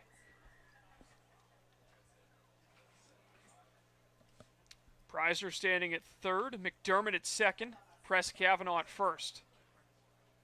1-0. Wilkin hits it hard on the ground. Faltini backhands it. The throw to second is wild, and everyone is safe. In to score is Zach Preisner. Harwich regains the lead. It's now 3-2. Well, that's what Brock Wilkin does in some regards as well. You know, a well-hit ball that forces Faltini to come all the way over, and plenty of credit to him being able to stretch over and make that grab on a hot shot. But the throw with not a lot of time with the speed from Press Kavanaugh racing down to second base. So really well done by these Harwich runners here to keep everyone safe. That'll be scored in RBI single for Brock Wilkin because there really was no play for Trey Faltini despite the great effort deep in the hole. So tack on another RBI on the season for Wilkin. First pitch to Phillips, gets away, bolting home is McDermott, the slide, he's safe, the ball gets away, and everyone else will stay, but what an aggressive move from Matt McDermott to score from third on a ball that did not get very far away from the catcher Byrne. It's 4-2. Matt McDermott making an excellent play there. Of course, good awareness. He's got a lot of speed, being a second baseman, and he's able to charge in as soon as he realizes that ball is far enough away from the catcher and Byrne. Really heads-up play from a guy who is trying to maintain a presence in this Mariners lineup. So Wilkin up to second, Kavanaugh at third. And the infield coming in for Brewster with 1 down. Owens 1-0. Lined into right center, that's a base hit. Kavanaugh scores. Here comes Wilkin behind him. The throw is late. Wilkin slides in safely. It's a 2-run single for Dylan Phillips. The M's explode for 4 runs so far in the inning. It's now 6-2. And this is the kind of breakout inning Harwich has been waiting for against Brewster all season long.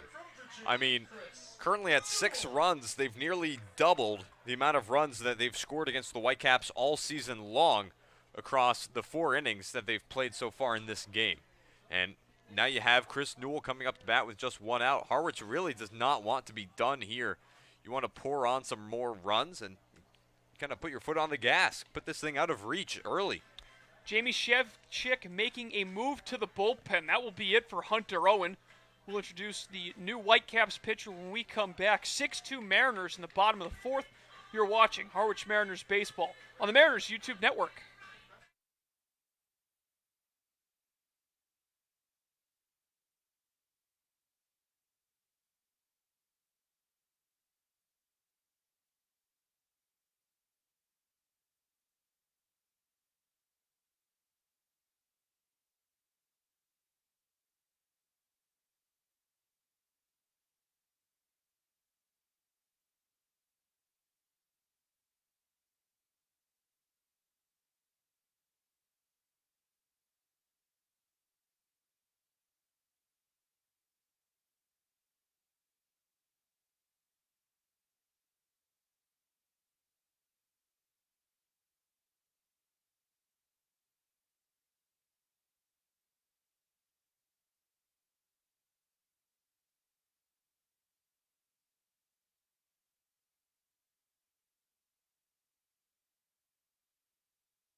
Once again, batting for your Harwich Mariners, number 5. New pitcher for the Whitecaps. It is Greg Ferrone, the left-hander, replacing Hunter Owen, who goes 3 innings, giving up 7 hits. So far, he has allowed 6 runs, but is still responsible for Dylan Phillips at first base. Walked 3 and struck out 3. Chris Newell at the plate with 1 down and a runner on first. Newell has hit the ball hard in each of his first 2 at-bats, but it has not reached base. First pitch in there for a called strike. And for Hunter Owen, Tim came in and just wasn't really able to find the zone consistently. And once he did, he just started to get hit really hard, especially in this inning. 0-1 just missing. I mean, to his credit, that's a very difficult situation to come into. The starting pitcher goes 3 batters, walks 2, and all of a sudden you have to warm up, get ready, because he has to come out of the game. That is a very difficult circumstance to step into and perform in. 2-1, the count now to Newell. And the Mariners, if they're able to hang on to this lead, they will clinch a spot in the postseason. Set up a date with these Whitecaps. 2-1. Newell, big swing, comes up empty. And despite the discrepancy in games this year, Tim, this would be an entertaining playoff series if it does come to fruition. Certainly so. I mean, Harwich across the past 2 games played against the Whitecaps, and including today, so you could say the past 2.5 if you'd like, it's been a lot more competitive than the first few. 2-2, swung on and missed. Newell now 0 for 3. Good start to the outing for Ferrone. 2 away in the 4th.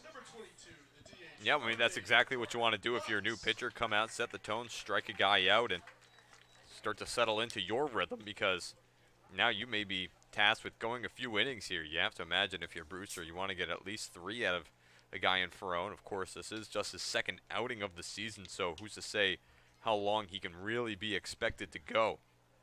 There's already 4 strikeouts in an inning and a third for Ferrone through his now 2 outings. Starts off Putz with a first pitch strike. Putz also 0 for 2. Batting in his 3rd straight inning. Phillips takes the lead off first. The 0-1. Fouled straight back by Putz. Yeah, he's not happy with himself there. Thought he had a pitch that he could have hit. 88 miles an hour. He liked where it was coming in at, and just got under it, fouled it back, and he'll have to step in and try to find another pitch to hit.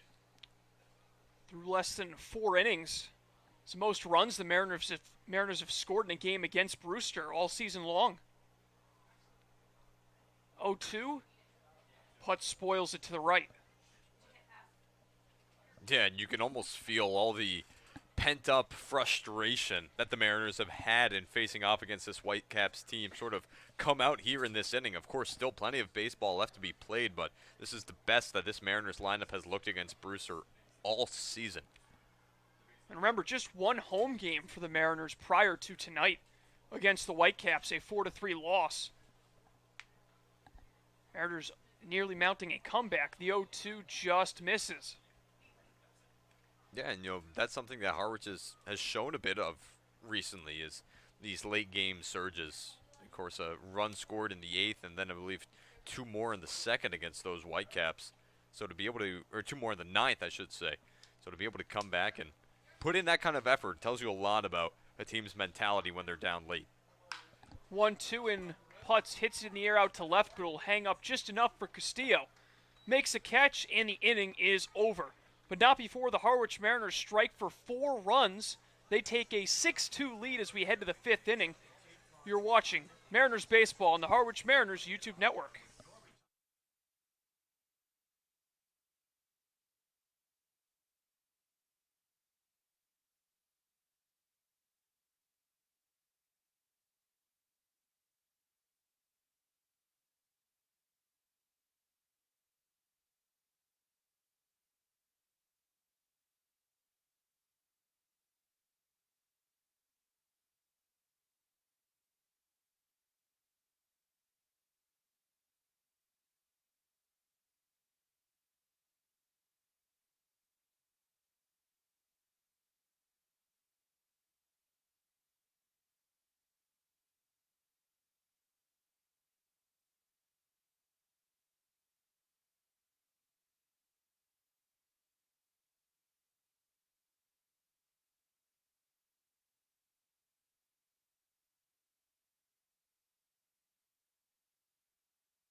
To the fifth we go. 6-2, Harwich leads it. Eric Razelman out for his fifth inning of work.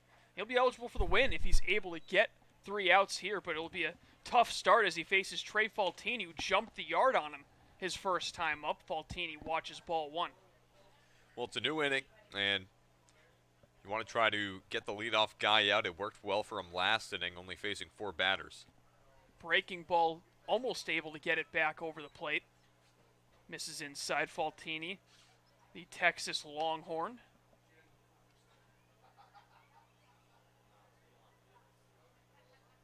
Razelman with the 2-0. Breaking ball, and Faltini way out in front. Yeah, he had that home run swing on that thing one more time. He really tried to put it over the fence and left. That was a big cut from Faltini. Of course, in this league with so much talent, you can get home runs from basically anywhere in the order. We've seen it from Harwich all season long, and we saw it with Faltini in the 9-hole earlier in this game. Count now 3-1. And that's the thing about this league is that it's an all-star league. You know, you get guys who are top guys at their Power 5 conferences, and they're in the back half of a lineup. 3-1 in there for a strike. Faltini took a step towards first. And it's from all different backgrounds. Like you said, Power 5 guys, smaller schools. Really anybody is capable of shining in this league. As the 3-2, it's a breaking ball that gets away from Levens. Faltini jogs down to first. Thought about maybe bolting and trying to get 2 out of it, but he pulls up. And the Whitecaps have the leadoff man aboard to start the 5th. The order for the Whitecaps. Number 6, the center fielder from Arizona. Yeah. So Mac Bingham will dig in and look to break an 0-for-2. Bingham grounded out his first time up, flew out his last time. And I believe that ball actually hit Trey Faltini in that last at-bat. That's the second hit batter today. Yeah, you can add another hit-by pitch drawn by these Whitecaps this season as Bingham hits one out to center. Newell started back, comes in, and he drops it. Now he bobbles it, still trying to pick it up. The throw eventually gets Faltini at second. Thankfully, because Faltini had to freeze on that line drive, he wasn't able to advance, so Newell, after about 3 or 4 tries, was able to get the throw into second for out number 1. We'll have to see exactly what the ruling on that is, because ultimately, inconsequential in that you keep a runner at first with just 1 out now, as an out is recorded. You get the leadoff guy instead of the guy running down to first base. Big swing by Tyler Dellerman. Owen won the count. Yeah, you can score that a fielder's choice with the out being recorded 8-4. Don't see that too often. Tough situation to be in if you're the base runner in Faltini. 0-1. Breaking ball. And that'll even the count. But he did the right thing. You got to stop if you're a runner. You can't be caught that far forward, because if that ball is in fact caught, you're a dead duck going back to first base. Especially when it's flying towards a guy like Chris Newell. I mean, that's an out that you expect to be made most of the time. 1-1, a big cut. Dellerman comes up empty. I mentioned Tim, there is an arm warming in the bullpen for Harwich. That arm is Alex Rayo, the right-hander. 1-2, Razelman misses inside. Mac Bingham, the runner at first base. He has 3 steals on the season, has not been caught yet. It's crazy. We know Brewster leads the league in steals, but on top of that, they're efficient. They don't get caught a lot as a team. As the 2-2 is lined into left field, down the line, a fair ball. Kavanaugh coming over, Bingham rounding second. He's into third safely. Holding up at first is Dellerman. The Whitecaps are threatening runners to the corners with only 1 out. Yeah, I mean, this is what you want if you're Brewster after giving up 4 runs in the bottom of the 4th inning. You come back, you get the leadoff guy on, and of course ends up becoming the next guy who takes his place on first. But even still, you have runners on the corners with just 1 out, and the heart of the order coming up here for the Whitecaps. Here is Jake Thompson. Struck out in each of his first 2 trips against Razelman. to avoid the hat trick. First pitch, hit hard on the ground up the middle. This could be two. Fielded by Preisner. Steps on the bag. Throw to first in time. And the inning is over. So just like that, a 6-3 double play. And Razelman and the Mariners are out of the jam. We head to the home half of the fifth. 6-2 Harwich. You're watching Mariners baseball on the Harwich Mariners YouTube network.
Greg Ferrone back out to begin the bottom of the fifth inning for the Whitecaps, who trailed the Harwich Mariners 6-2. Colin Casey alongside Tim Foley on this Sunday afternoon of baseball, the last Sunday of the regular season in the 2021 Cape Cod Baseball League schedule. We want to thank everyone who's tuned in all season long for these games here on the Harwich Mariners YouTube network, whether it be video or audio, home or road.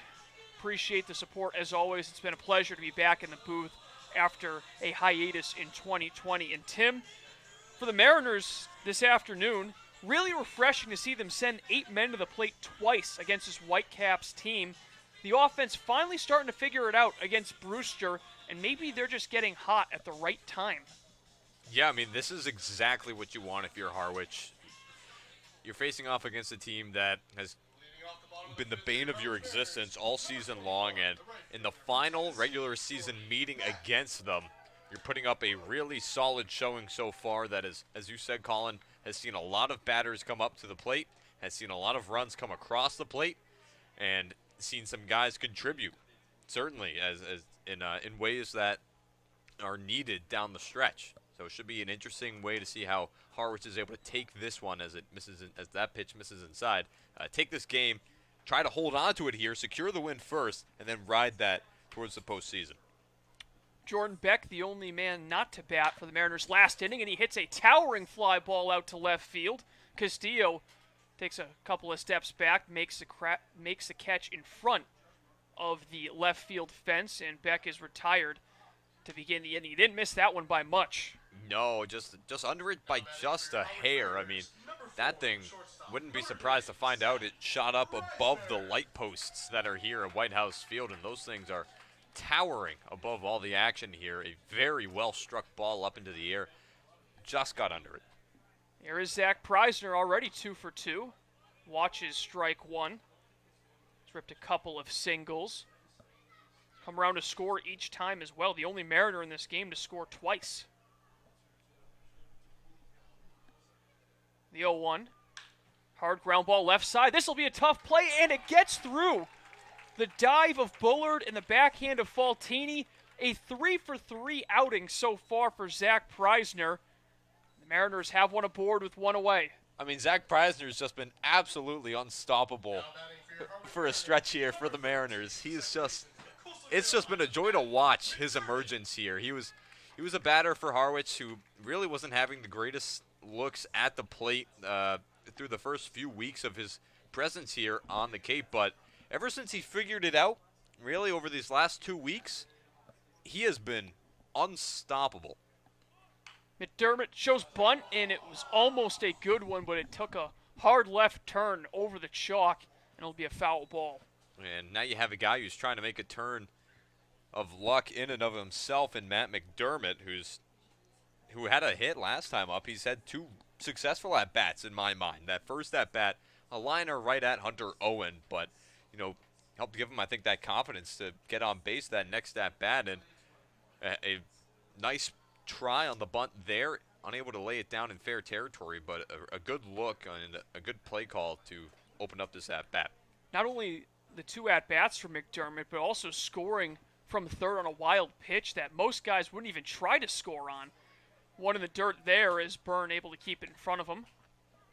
Now, it was a close play. Byrne, he got the ball in hand with a good amount of time left to try and throw McDermott out at the plate, but a lot of speed from McDermott. He's able to slide in and help push this Harwich lead.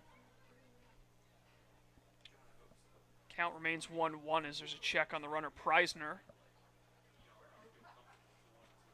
Zach Preisner on the season. 3 stolen bases. He's been caught once. 1-1.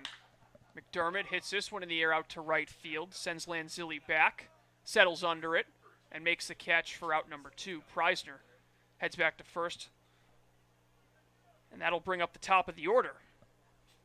Another loud out for Harwich in this inning. Another ball that had a lot of height to it and got pretty far back in the outfield. So if you're McDermott, you have to like the way that you're seeing the ball in this game. Kavanaugh came around to score last time up after reaching on a single. Again, just trying to keep pace in that batting title race. That was his 35th hit of the season, and this is his 100th at-bat, so long as it's an official at-bat. That's certainly enough of a sample size to prove he is a special hitter. First pitch from Ferrone misses outside. No, I mean, he is a special hitter. Of course, we've talked a bit about it already, but just the way he's matured over the course of the season, you know, not getting so frustrated at bats that don't go his way and focusing on the next one. He's really taken his game to another level here on the Cape. Ferrone comes set, 1-0 on the outside corner. You know, these are the kind of summers that you talk about, where a guy comes in, struggles to start, and then just opens it up and starts dominating. See it time and time again. Another throw over, and then you see the opposite as well, where some guys get off to a hot start first couple of weeks in June, then you flip the calendar over to July and start to slow down a little bit, and by the end of July, some guys just not the same guy you saw at the beginning of the season as Kavanaugh fouls it straight back. Cuts both ways. But right now for the Mariners, you have a lot of guys clicking at the right time. And if they're able to get past their Achilles heel in the Whitecaps today, set up a rematch in the postseason, anything can happen in the CCPL playoffs. The 1-2. Kavanaugh chases it, swings and misses, and the inning is over. So the Mariners unable to add to their 6-2 lead. We head to the 6th. You're watching Harwich Mariners baseball on the Mariners YouTube network.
Top of the sixth from White House Field, 6-2 Harwich. Eric Razelman's day is done. He goes 5 full innings, allowing 2 earned runs on 4 hits, the big one being the 2-run blast for Faltini.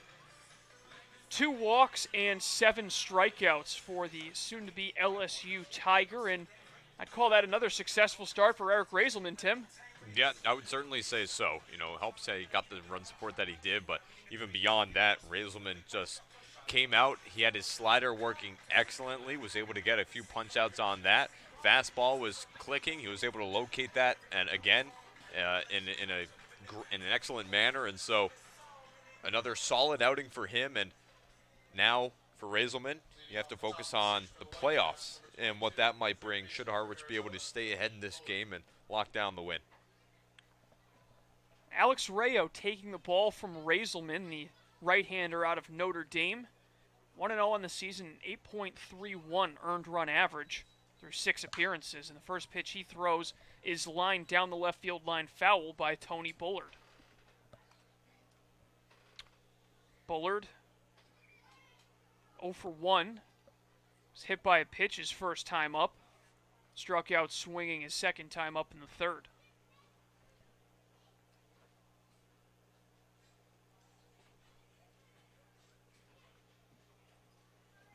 Long look in from Rayo. Now the pitch. Breaking ball misses outside. Harwich sitting at 18, 11, and 4 on the season, but the big one, 10, 5, and 1 here at White House Field. 1-1 misses downstairs. Yeah, they have really enjoyed the comforts of home.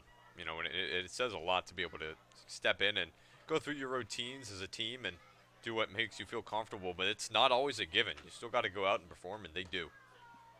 2-1 misses inside by a couple of inches. Rayo with that solid fastball sitting at 93 miles an hour. In danger of walking the leadoff man Bullard. This one will be put in play. Popped up. Or will it? Foul territory, and it does, in fact, make its way over the fence. I think the wind might have taken that one. It looked like it started right at the third base bag and just kept curling over and over before Wilkin had to let it drop over the fence. Yeah, I mean, whenever a ball is hit that hard and that high, it's going to have a lot of spin on it, and that's going to put a lot of tail on it, too. So no surprise that that thing really started to drift from its original starting spot.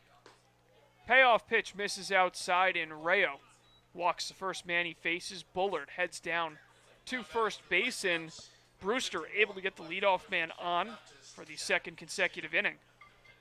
And, you know, just to talk about Harwich and how they've been playing at home recently, that's why it's so important. That's why this weekend home and home was so important against Brewster, because you want to be able to come in and try to play as many home games as possible against these Whitecaps. You're 0-3 at Stony Brook now. You know, it's an earlier start time, which can throw you off a lot more than it might typically. Rayo popping the mitt there with the fastball. Gets it past Chad Castillo for strike one. Castillo 0 for 2 tonight. Rayo making his first appearance since July 24th, 8 days ago, in an 18-16 win for the Mariners over the Hyannis Harbor Hawks. That one in the dirt. Nice stop from Levens. Not a good outing at all from Rayo. In fact, his worst of the season, going just 2/3 of an inning, surrendering 5 earned runs on just 1 hit, 4 walks. Really did him in. Yeah. His ERA jumped from 3.38 to 8.31. Yeah, he's had a bit of a break here now, so you have to hope that the time away has helped him to refocus. This will help. There's a fly ball out to center field. Chris Newell coming over, but Kavanaugh will call him off. Left fielder makes the catch. Back to first goes Bullard, 1 away. And you have to pitch with the kind of confidence throwing it over the mound if you're Alex Rayo. You know, don't be afraid to put it in spots where guys might be able to get a piece of it, because this is a Harwich defense that has stepped up a lot recently, and you also do have a 4-run lead. So pitching to contact, not something that, you know, Harwich should look to shy away from here too much. Chris Lanzilli digs in. He watches a first pitch breaking ball miss low. Lanzilli flew out in the second, struck out swinging in the fourth.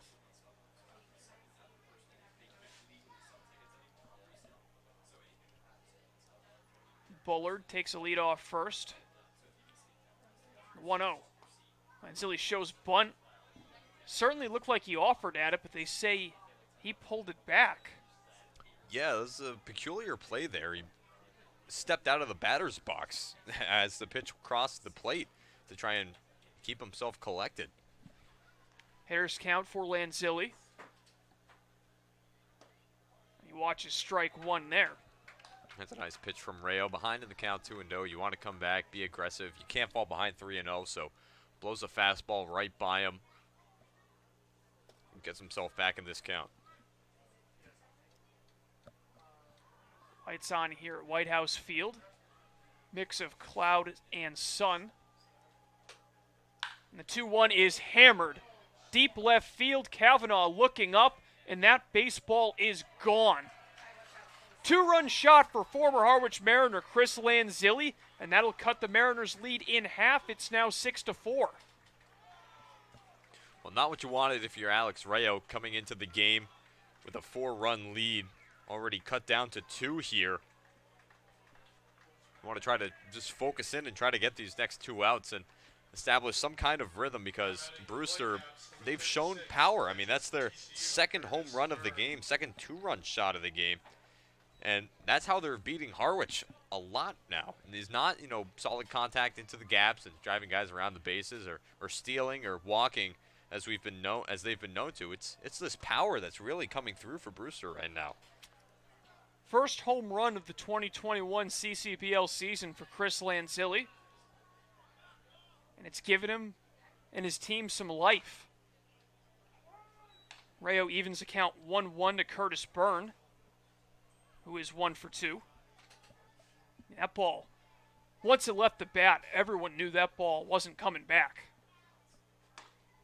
1-1 is in there for a strike, and we saw firsthand last season, 2 years ago, Lanzilli does have that power. When he gets a hold of one, it goes a long way. 1-2 swung on and missed, and Byrne goes down on strikes. Rayo picks up his first strikeout of the outing. 2-away in the top of the 6th. That's a really nice pitch there by Rayo to get the batter Byrne to go down swinging. Off speed, just leaves it inside, has some movement on it. A tough read for the catcher to make, and is able to record his first strikeout in this relief appearance. So with the base is empty and 2 down, Nick Biddison will look to improve on his 1 for 2 night. Fastball to the Virginia Tech Hokie is over for a strike.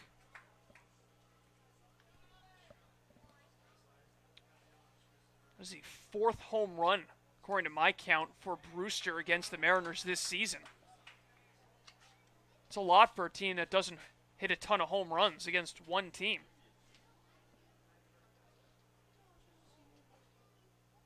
Rayo's 0-2. Chopped foul. Yeah, I mean, they have 22 on the season coming into today, so now at 24. So 1/6 of your home runs on the season are coming against one team when there's 9 other teams out there. 4 different guys, too, I believe. So the wealth has been shared against the M's as that one fouled off. Mentioned before, or actually, you know what, that's 5. I didn't even count Faltini's earlier in the game. So it's well over that mark. As the 0-2 is skipped in, and that's a testament to the Whitecaps.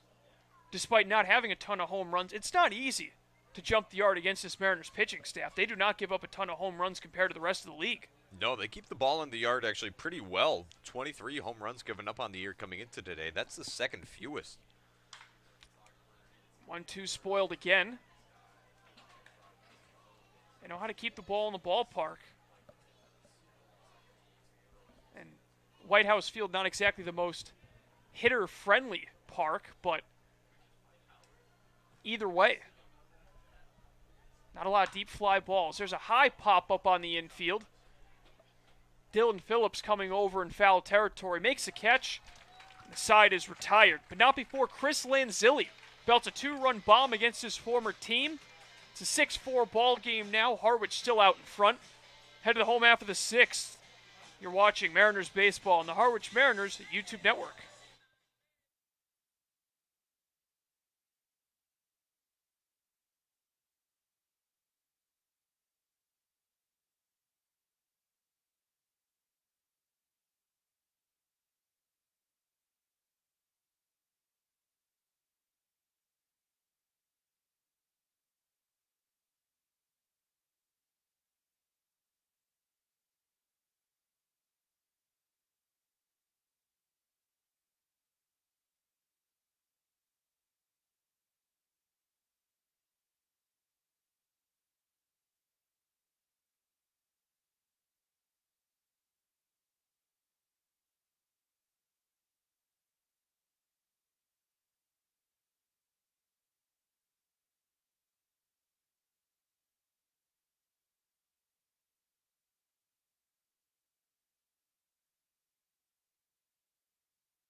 Back at White House Field in Harwich, Massachusetts, the Mariners still ahead 6-4, but game gets a little bit closer after a 2-run shot in the top of the 6th inning. And Tim, do these Brewster Whitecaps ever go away? Are they really never out of any ball game, it seems? No, I mean, we gave you the figure earlier in this game. They've come back in 7 of their last 14 games played to win. And 4 of those comeback games, those comebacks came in the final 3 innings. So if you're Harwich, you need to buckle down. This game is not over yet by any means. Left-handed hitting Tatum Levens leads things off against the southpaw Greg Ferrone, who's looked really strong since coming in to relieve Hunter Owen. Breaking ball over for strike 1. Yeah, he's retired 5 of the 6 batters that he's faced, with 2 strikeouts as well. Another breaking ball, Levens fooled by it. Levens has drawn a pair of walks, including one that brought home a run in the 2nd inning. The 0-2, fastball high.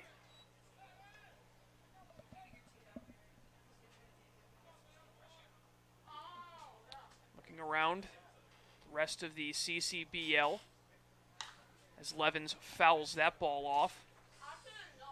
All 10 teams in action, Katuitt taking a 12-7 lead over the Falmouth Commodores into the final inning at Lowell Park. What a win that would be for the Cavaliers. What a sweep in the home and home. That gets them ever closer to the postseason. 1-2, misses up and away. Wareham with a 2-0 lead over the Bourne Braves, who continue to struggle down the stretch, maybe opening the door for whoever they play in the Western playoffs. 2-2 check swing by Levens. He did not go. The count now full.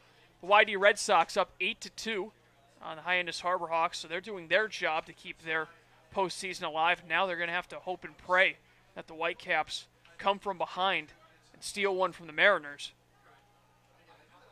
Payoff pitch. Levens swings and hits in the air down the left field line into foul territory. The third baseman, Bullard, giving it a long run, but he's out of room. It's a foul ball.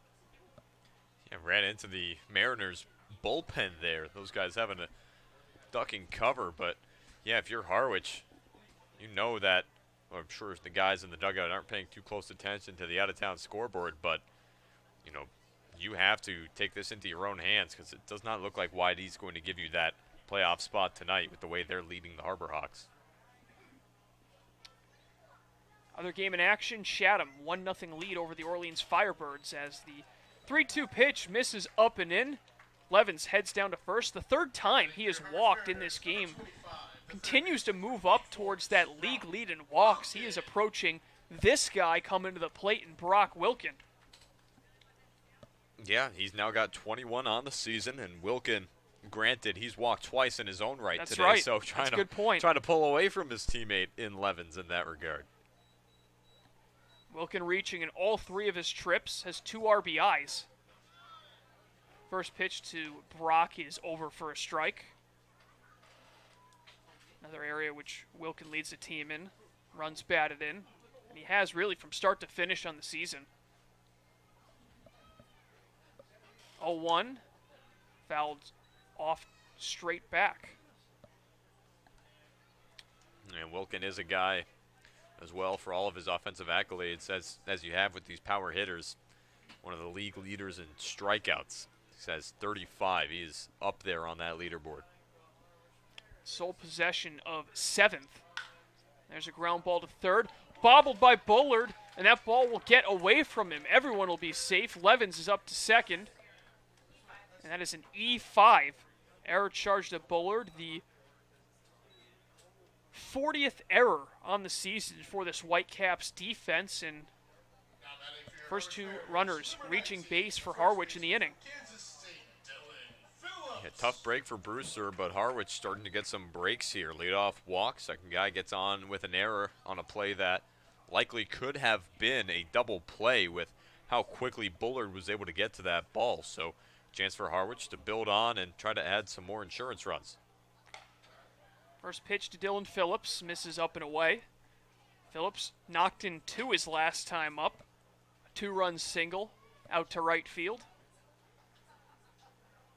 With all the home runs he hits, you forget how many times he just does what's asked of him and drives a ball up the middle or finds a gap through the infield to plate a couple of runs as well. Really knowledgeable of the situations he finds himself in. Of course, he's got that power, which is awesome to have, but the wherewithal to just do the bare minimum to get your team in a good position. Something that Phillips really has going for him. The 2-0 is foul tipped straight back into Burns' mitt. Yeah, I mean, and with the way he's been playing, it makes you scratch your head as to how this guy was left on the table until midway through the season. He's come in and he's acted like he's owned the place all season long. 13 RBIs in 13 games coming into today. Now 15 through half of game 14. He's ahead in the count 3-1 with a chance to add to that total. Had a streak of 3 games in which he homered in from July 23rd to July 25th. 3-1, that's off the end of the bat, foul to fill the count. Yeah, you want to be a little more defensive here. Of course, it is a full count. So it's really just a matter of having a really good eye here if you're Phillips. The real number that jumps out to me is the .612 slugging percentage. Couple that with a .404 on-base percentage, and his OPS is well over 1,000 at .1016 on the season. Full count pitch.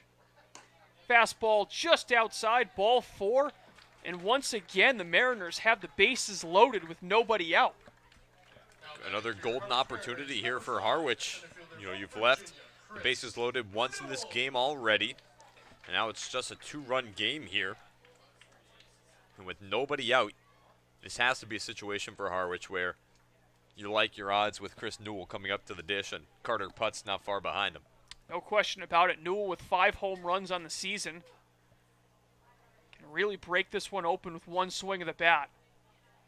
First pitch from Ferrone is a strike. Newell 0 for 3 tonight. Ground out in the first. Flew out to right in the 3rd inning and struck out swinging in the 4th.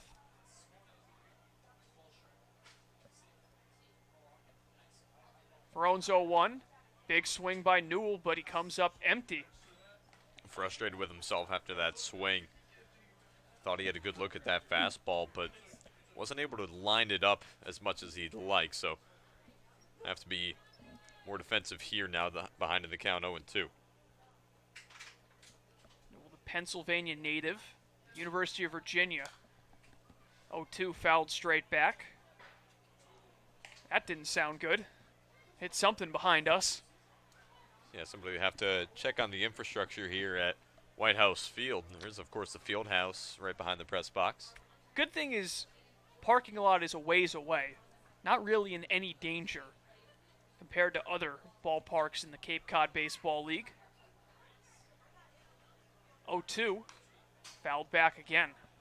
You do have to be careful, though, if you are a fan in that area, because the line to the concession stand is known to get a little long. So if that line gets a little too long and you have a ball fouled straight back over the press box, you might find yourself with more than just a hot dog after your time in line. At least if you're in line, your hands are empty.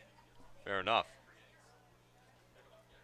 Unless, of course, you're getting condiments at the table behind the line as the 0-2 misses up and away. Then that's even more dangerous Oh, because yeah. you're not paying attention. Yeah.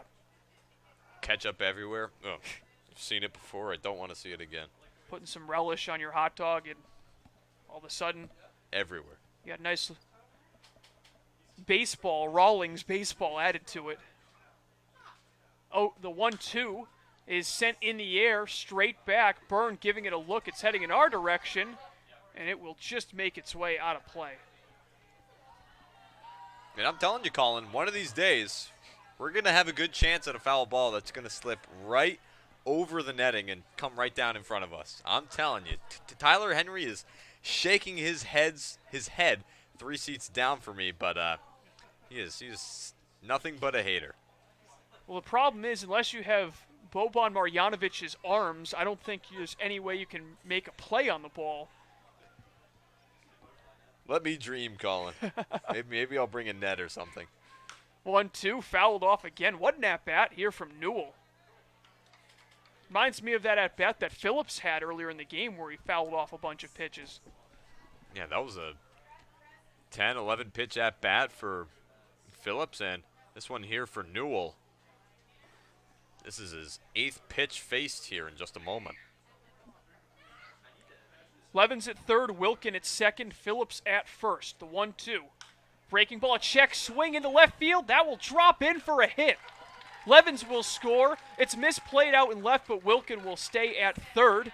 And one of the softest singles you'll ever see from Chris Newell, but it brings in a run. It's 7-4 Harwich. Yeah, he wasn't exactly sure he wanted to swing at that pitch, but I'm sure ultimately glad that he ended up going around because that thing just hopped off his bat after giving it about half effort on the swing. And as you mentioned, Colin, it ate up the left fielder, Chad Castillo, just a bit. Brock Wilkin could have come home on that, but of course expecting that to be fielded properly did not, so nothing more comes of the ball hit out to left.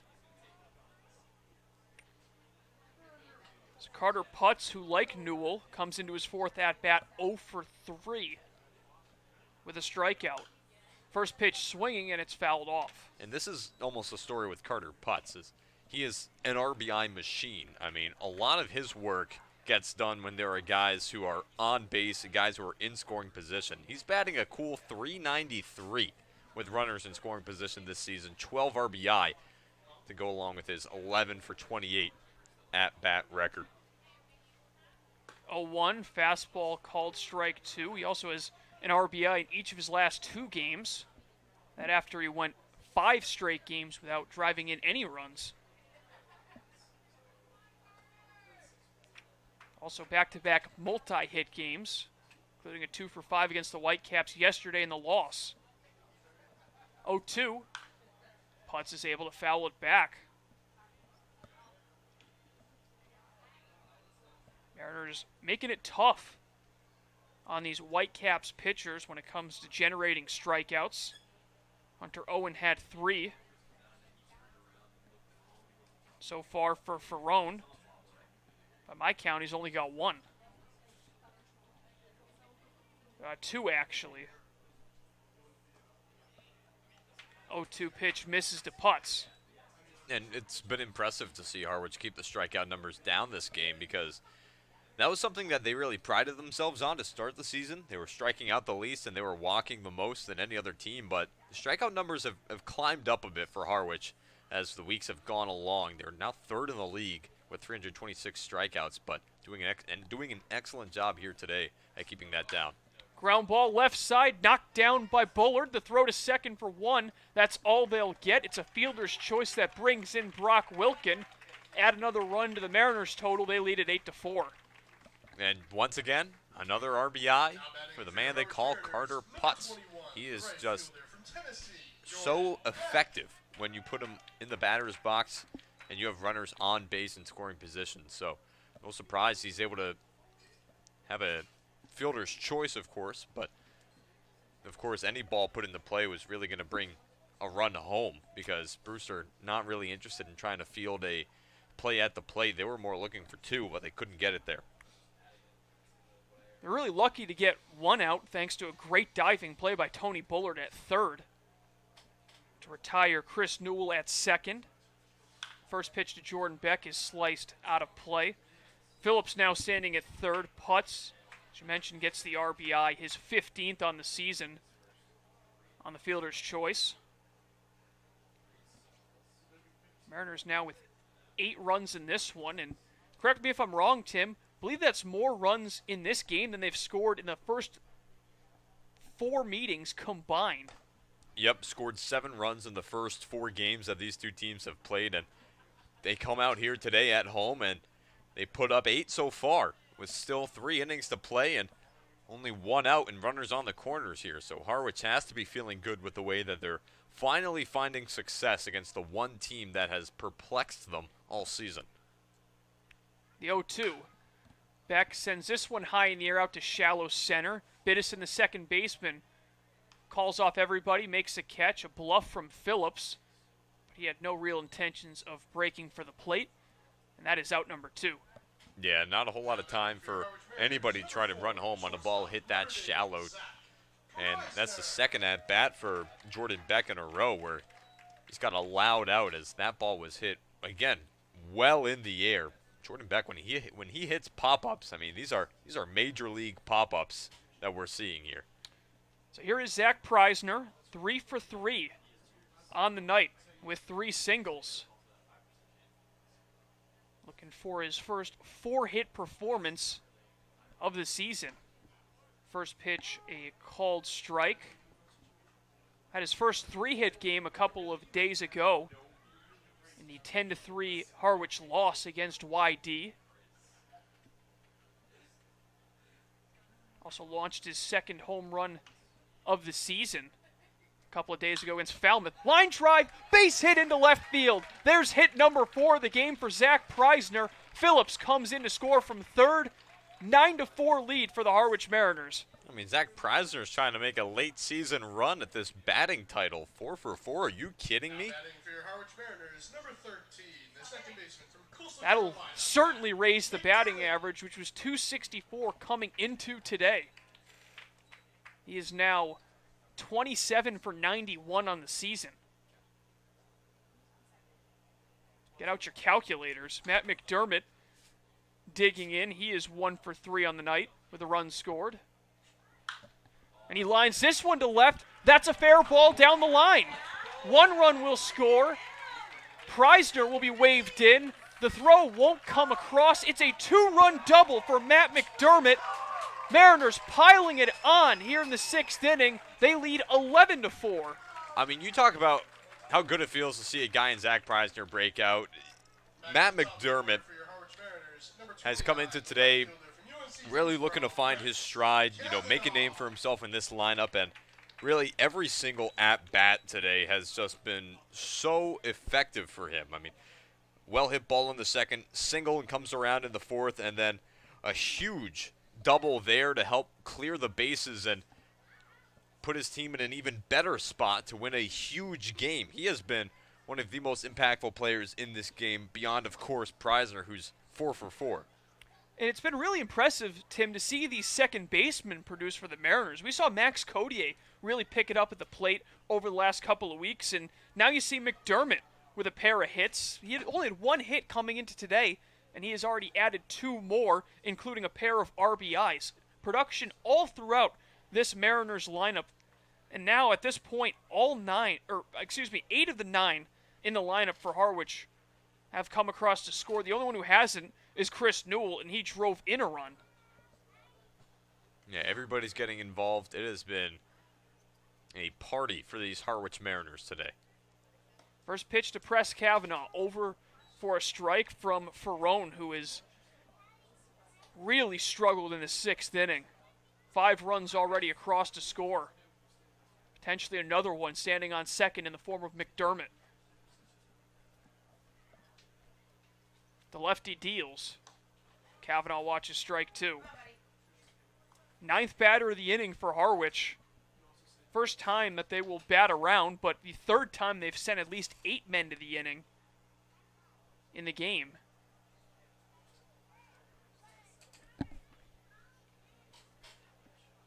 The 0-2 pitch. Swung on and missed. Kavanaugh strikes out for the 2nd time. And the inning is finally over. But not before the Harwich Mariners tack on 5 more runs.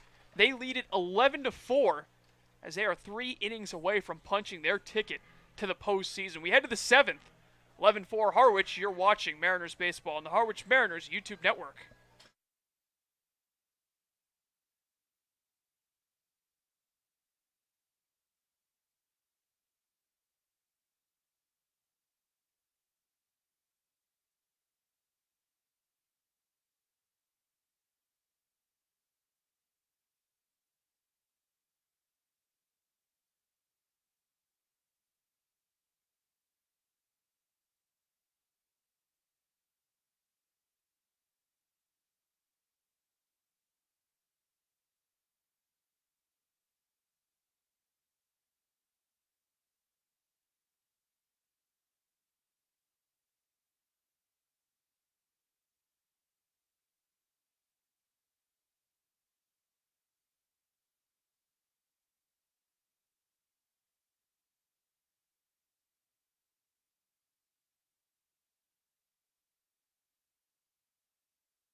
To the 7th we go from White House Field, and for the final 3 innings of play-by-play, kick it over to Tim Foley. Tim? Thank you, Colin. And just a bookkeeping note when referring back to that last inning of play as Alex Reyes sends his first pitch 90 miles an hour above the strike zone. Only one of those 5 runs that came across in the inning for Greg Ferrone, it was earned. Tatum Levins, who got on with a leadoff walk and ended up coming around to score, that is the only earned run because Brock Wilkin got on with an error, and then by the time Zach Preisner and Matt McDermott combined for 3 RBI, the inning should have been over should Wilkin have been recorded out. So just the 1 earned run, although it still does not make that number any more pretty on the scoreboard. Harwich leading 11-4. Alex Rayo behind the count here to leadoff man for the Whitecaps, Trey Faltini. Now a 2-2 count as Faltini takes a big hack. He has been really trying to swing that bat all game long.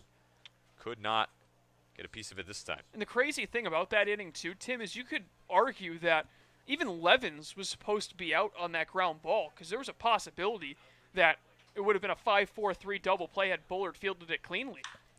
This ball struck well, going out towards the gap in left center. Kavanaugh striding over. He'll make the catch at the warning track, 1 away. Faltini didn't miss his 2nd home run of the game by much. He's been swinging a really strong bat over this home-and-home series, but just didn't have enough distance on that one. That ball might be gone at Stony Brook, but not here in Harwich. So this brings up top of the order, Mac Bingham. Now batting here for the Whitecaps. Bingham so far today 0 for 3. Ground out, fly out, and reached on a fielder's choice. Takes a big swing at the 91-mile-an-hour offering from Alex Rayo. So for Harwich, it's been a pretty successful game when it comes to containing the Whitecaps to this point. As the 0-1 pitch misses inside. Count here 1-1. What better way to generate momentum than putting up double digits on a team you've struggled with all season long when you're going to, in all likelihood, face this team in the playoffs? 1-1 pitch. This one, again, hit well out to the outfield. Chris Newell in center underneath it. Makes the catch. Now 2 away here in the top of the 7th inning. That's center field here at White House Field. just feels like Death Valley at the old Yankee Stadium. Any ball hit out there just kind of dies the second it makes its way to the center fielder. Newell didn't really have to move that far back. I mean, I don't know what it is about this ballpark, but anything hit out there, you almost always assume it's going to be caught. First pitch to Tyler Dellerman is in for a called strike, and it really does feel that way. We've seen it so often. I mean, Chris Newell, in his own right, an excellent defender, just makes it look that easy a lot of the time. As Rayo works the count here, gets ahead quickly, 0-2. Of course, it has nothing on Eldridge Park in terms of how deep center field is. 0-2 pitch, that one's hit out. This will get down in the gap in left center field. 2-out single for Tyler Dellerman. And this brings up Jake Thompson. And that's the other thing I notice is really those softly hit fly balls out to center. They fall very often. It's almost like the center fielder out there has to cover so much ground that they want to make sure nothing gets behind them. So anything that falls quickly in front of them, they have no shot at making a play on. Really is an art trying to be an outfielder, knowing where you have to stand, knowing how to play a field, and it's always tricky whenever you are a summer ball player because you only get so much time at your home ballpark to try to really understand the dimensions of your field. Of course, here at the back end of the season, a guy in Newell who's been around for a majority of it so far has a pretty good understanding of things. Count now 2-0 here to Jake Thompson. And Jordan Beck got an opportunity to play center here at White House Field when Newell was banged up for a week. It's always good to get a different perspective. I'm sure it helps Beck understand the ballpark a little bit more, trying it from a different angle. Now a 3-0 count here. And, that's important to be able to adjust the ballparks on the fly, of course. You only play half your games at home. In every field, it's going to be different no matter where you play. That is one of the unique aspects about the game of baseball. Everywhere you go is different. It's a 3-1 count now. The good news is there's no extremes like Fenway Park where someone would go to right field and then play left field and be experiencing something completely different. Yeah, that is one of the more jarring switches to have to make in all of Major League Baseball, I have to imagine, as Jake Thompson's able to work the count for a walk, and after the first two batters get out quickly, the following two are each able to get on base with a Dellerman single and a Thompson walk. So this now brings in Tony Bullard, the first batter that Alex Rayo faced in his relief appearance, coming in relief of Eric Razelman. Opportunity for Bullard to make up for that error last inning. Of course, had that error that really spurred a lot of what went on last inning to help bring those 5 runs around for the Mariners. Again, only one of those 5 runs that Harwich scored last inning were earned. All thanks to that error over at third by Tony Bullard, who currently stands in. It's an 0-1 count to him. Alex Rayo comes set. Stares back at second and delivers. 91 miles an hour. Fastball over the lower portion of the zone. Well, here's something you don't see every day. The Wareham Gatemen own a 10-0 lead over the Bourne Braves in the bottom of the 5th inning at Doran Park. That is a Bourne team that really, ever since facing off against these Harwich Mariners over at Doran Park, have kind of struggled a bit. We'll take a look at their recent record in just a moment as Reyes gets set to deliver the 0-2 pitch. That's going to miss up high. Count now 1-2 here to Bullard. Bravo? More like Bravno, based on how things have been going lately. Oh my. Yeah, Bourne just 1-4, or 2 and at risk of being 2-4 in their last 6, as a swing and a miss from Tony Bullard. That's Alex Rayo's second strikeout of the day. We head now to the bottom of the 7th inning. We'll be back in just a moment for more Harwich Mariners baseball on the Mariners YouTube network.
Welcome back at the White House Field. Tatum Levens to lead it off for the Mariners against a new slinger on the mound for the Whitecaps. It is Mike Walsh, the righty out of Yale, who is now on the mound.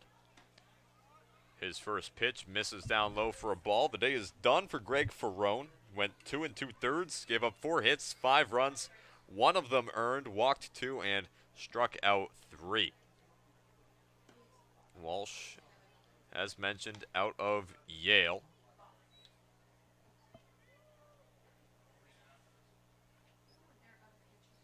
Does not seem to have his numbers out quite yet for his 2021 season at Yale.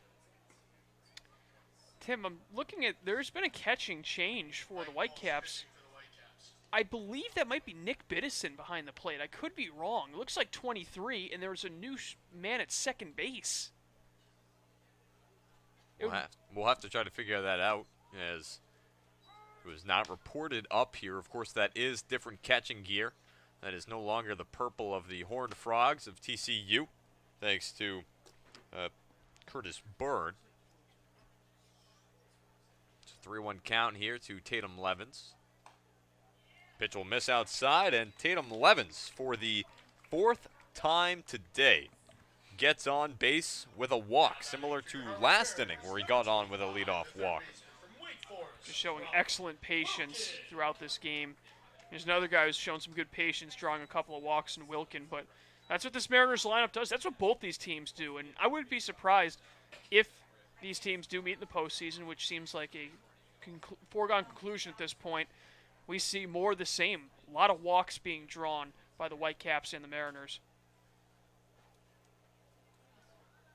First pitch seen by Brock Wilkin misses low and away for a ball, and the only numbers we're able to give you right now on Mike Walsh, the sophomore out of LaGrange, Illinois, is in 2020 pitched 7 innings over 4 games, gave up 12 hits, 12 runs, each of them earned, walked 7 batters, struck out 6. Of course, that a while ago and only in a shortened sample size. Yeah, that is Biddison behind the plate. He actually played a little bit of catcher back in 2019 with the Hokies, so he is now in at second base, moving from second. So the task now becomes finding out who's at second base. I believe I do know who that is. Well, look at you. Again, my vision isn't the best, but I'm almost 90% sure that is Cooper Weiss now at second base for the Whitecaps. I agree with you there. That is number 7 on the front of his jersey. So now Cooper Weiss over at second for Biddison, and Biddison behind the plate for Curtis Byrne. 2-1 count, swung on and missed by Brock Wilkin at 92 miles an hour. Look at that! Look at that investigative journalism we did right there. We figured it out on the fly, just for you folks at home.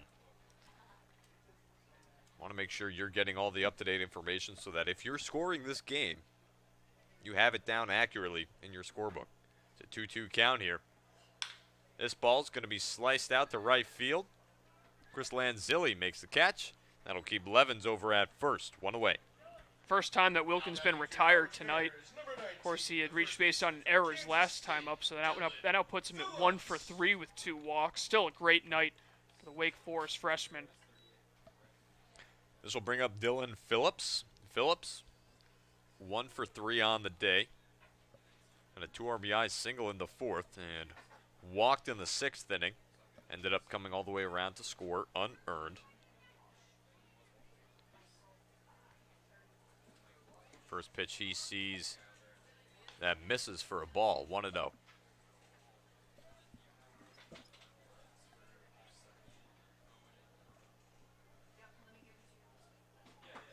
Phillips's power has been nothing short of phenomenal.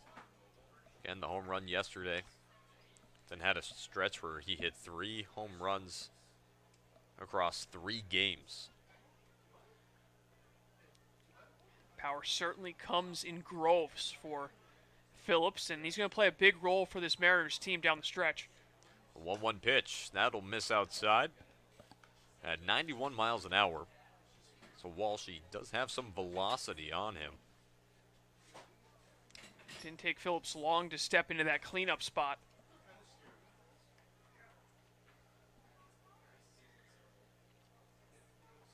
bring up the topic again on Walsh as his 2-1 pitch finds a way in for a called strike.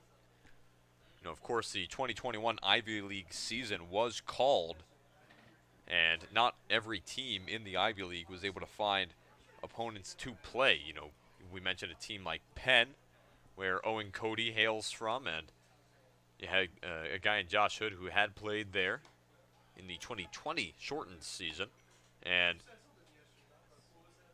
a guy who is, that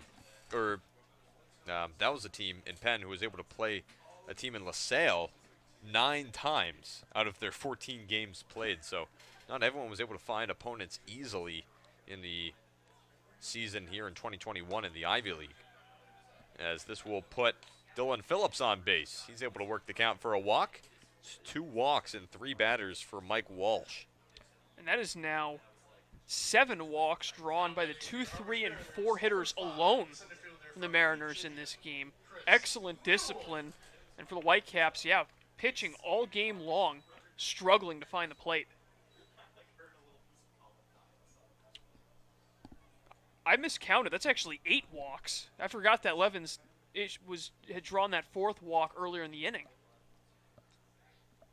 Really has been a nice piece of work seeing at the plate today for Harwich, getting back to their roots.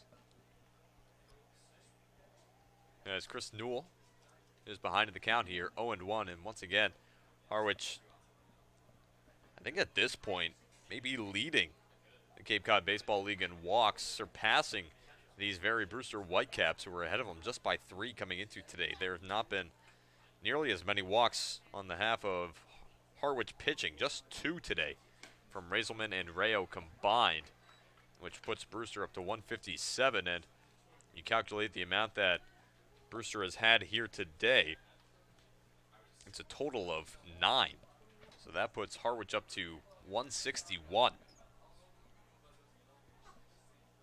Excellent hitting team up and down the lineup. The 0-2 count. Misses up high, now 1-2. I mean, we know that strikeouts are up across all levels of baseball over the last decade or so, but when you're able to walk that much to counteract those strikeouts, it really is a sign of a great offense. 1-2 pitch to Newell, a big swing and a miss from Newell. Down he goes. That's the second out of the inning. That is the first strikeout recorded by Mike Walsh. They got him the breaking ball down and in. Sharp movement on that one. This is a good opportunity for Walsh, despite it being a 7-run game. Great opportunity to show some scouts what he's made of, and after, losing control early on, that's a great bounce back. So this brings up Carter Putz, who again has a man in scoring position, had an RBI last inning and driving home Tatum Levens, has a chance to do so again with Levens on second. First pitch is in for a called strike. It's 0-1. Putz on the day. Reached on a fielder's choice last time up, but was 0 for 3 prior. 6 grounded out to short. Struck out swinging as a balk is offered here by Mike Walsh. So this will move runners into scoring position in second and third. Levens moves up to third base, and Phillips moves up to second. And talk about how significant that is with 2 down. The 0-1 pitch misses outside. And again, we mentioned the numbers for Carter Putz when he has guys in scoring position just coming into today. Never mind the opportunity he got last inning. 11 for 28 on the season, 12 RBI, batting .391 or .393. 1-1 pitch misses inside. Now 2-1. Another great RBI opportunity, as you mentioned. Seems like Putz just finds himself in these situations. Obviously, it's generally luck, but the big question is, can you take advantage of them? And Putz absolutely does.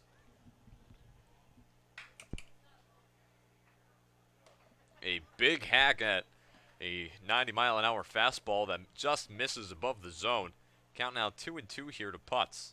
And it does feel like it is luck, but it feels like more often than not, it's putts who's coming up in these spots to be able to drive home runs.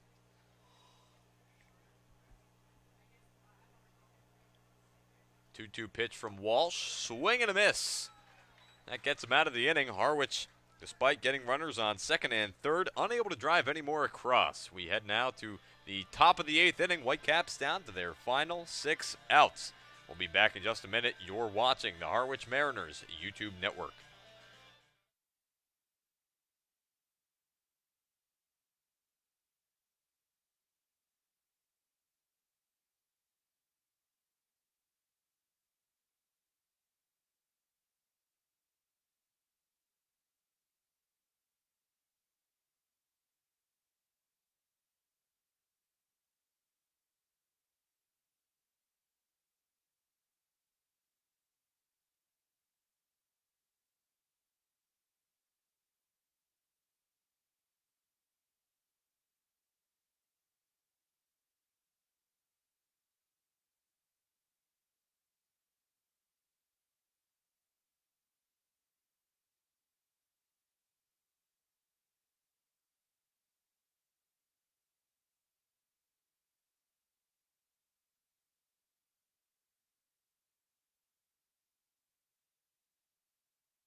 Welcome back to baseball here at White House Field. It'll be the 5-6-7 batters due up in this inning for the Whitecaps. Chad Castillo, Chris Lanzilli, and we will see, instead of Curtis Byrne, it'll be Cooper Weiss due up in the inning for Brewster. Again, down to their final 6 outs, and Alex Rayo opens up this first at-bat with Castillo with a changeup to get him to swing. It's 0-1. Yeah, Rayo looking much better in that 7th inning than he did in the 6th. Settled down a little bit after the 2-run bomb from Lanzilli. Rayo comes home with the pitch, and it's fouled off the end of the bat. Count here 0-2 on Castillo. Be interesting to see if Rayo does finish this one out, if he gets through the 8th inning clean. Maybe save that Mariners bullpen. We saw a lot of arms yesterday for Harwich, so they definitely could use a bit of a break. Used 5 pitchers yesterday against the Whitecaps, more than this Mariners team is used to having to use. As the 0-2 pitch misses. Castillo 0 for 3 today, 2 flyouts and a strikeout. This one skips in the dirt. Levin's able to stay in front of it. Count now 2-2. Things really cooling off here at White House Field. That's just the nature of the beast, really, on Cape Cod in August. You start out the day sweating profusely from the heat, and all of a sudden it's just freezing cold just like that. Ball chopped on the ground over towards the Brewster dugout. Count stays 2-2, and I'll agree with you, Colin, there. I was on my walk this morning and I was sweating, but now here we are. It is brisk here at White House Field. Always have a sweatshirt handy.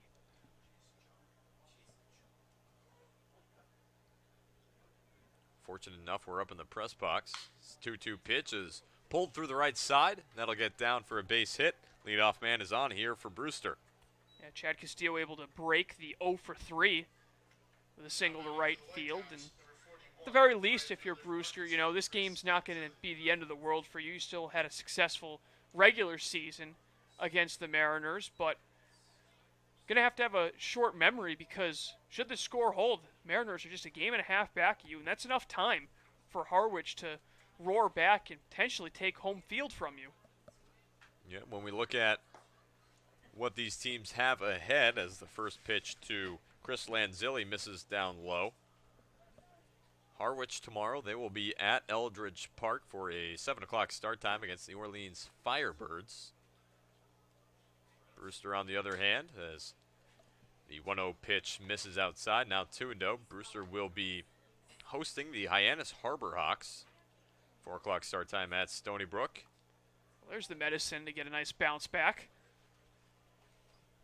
Of course, looking at how the Harbor Hawks are faring, against the YD Red Sox today. They currently trail in the top of the 9th inning, 9-2. YD out in front. So once again, it's going to be up to Harwich to punch their way in tonight with a win. They just need a quick one. Hyannis just needs a quick one. The 3-0 pitch finds a way in. Chris Lanzilli thought about walking down towards first base, but Mario Rosas behind home, able to make the call. Count now 3-1. Give you an update on some other out-of-town scores. As Lanzilli fouls this one towards the Harwich bullpen, count now full. So once again, Katuitt, and that scored final over the Falmouth Commodores after 3 hours and 21 minutes of play. 12-9 the final there. Kettleers come out on top. Wareham still leading the Bourne Braves 10-0 that game in the top of the 7th at Doran Park. And Chatham leading Orleans at Eldridge in the top of the 6th inning. 3-2 count. This one's going to be hit. That'll get caught by Zach Preisner, leaping back. A little spin to boot. One away now in the top of the 8th inning. Doesn't just get it done at the plate. I mean, even when he struggled at the plate, Tim, we've seen him make some incredible plays at short. That one, not the toughest one he's had to make this season, but he started in, realized he had to back up, made a nice leaping grab for out number 1. I mean, how many times have we seen just these little flares go over the shortstop's heads, and not to their fault, just these balls that just happen to get over them. But Zach Preisner making a very nice defensive snag to help cut the number of outs Harwich needs to record down to 5. This now brings up Cooper Weiss, who is slotting in the 7-hole for Curtis Byrne. Of course, Weiss subbed in for Nick Biddison, who Weiss subbed in for Biddison at second, as Biddison checked in for Byrne behind the plate as at catcher. So, again, unsure as to what may have prompted that defensive substitution, as Weiss pulls this ball foul. That one's going to bounce towards the batting cages here at White House Field. And not often you see that type of switch, the second baseman going behind the plate. Really just shows how useful Biddison is as a utility player. He's listed as an infielder on the roster. Actually, on Point Streak, he's listed as an outfielder, but he mostly played infield at Virginia Tech, and yet he can play basically every position. That's incredible versatility. It does a lot for scouts to be able to look at a player like that and see the kind of looks he's able to offer teams on defense. So certainly impressive to see a player who's able to perfect multiple assets of his game. So 1-2 count here to Weiss. Just missing down low. Count now 2-2. It's a Cape Cod version of Marwin Gonzalez, playing virtually any position out there.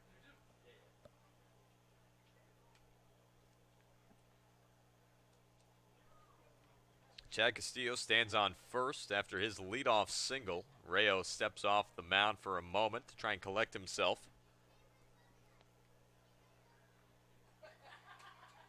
2-2 pitch. This ball's going to be pulled out to left field. Kavanaugh chasing over, trying to find it. Gone! That one's going to land on the turtle. It's a 2-run shot for Cooper Weiss. That'll make this a 5-run ball game. Talk about a great first at-bat of the ball game. Weiss coming off the bench as a defensive replacement. In the top half of the next inning, ends up launching one over the left field fence. 3rd home run of the game for Brewster. All 6 of their runs coming on 3 2-run bombs. 2nd home run given up by Rayo as well, so that's a bit of a concern, but at the very least, the Mariners still owning a 5-run lead.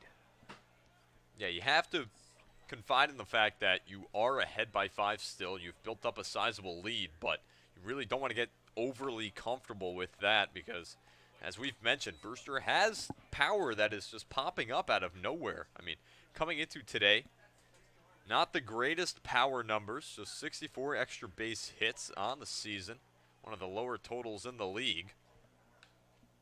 But here today, 3 home runs, plenty of power to go around. It's a 2-0 count here to Nick Biddison. We don't see 3 home runs from a team at this ballpark a whole lot, Tim. This ball's going to be shot up the middle. Preisner can't catch up to it.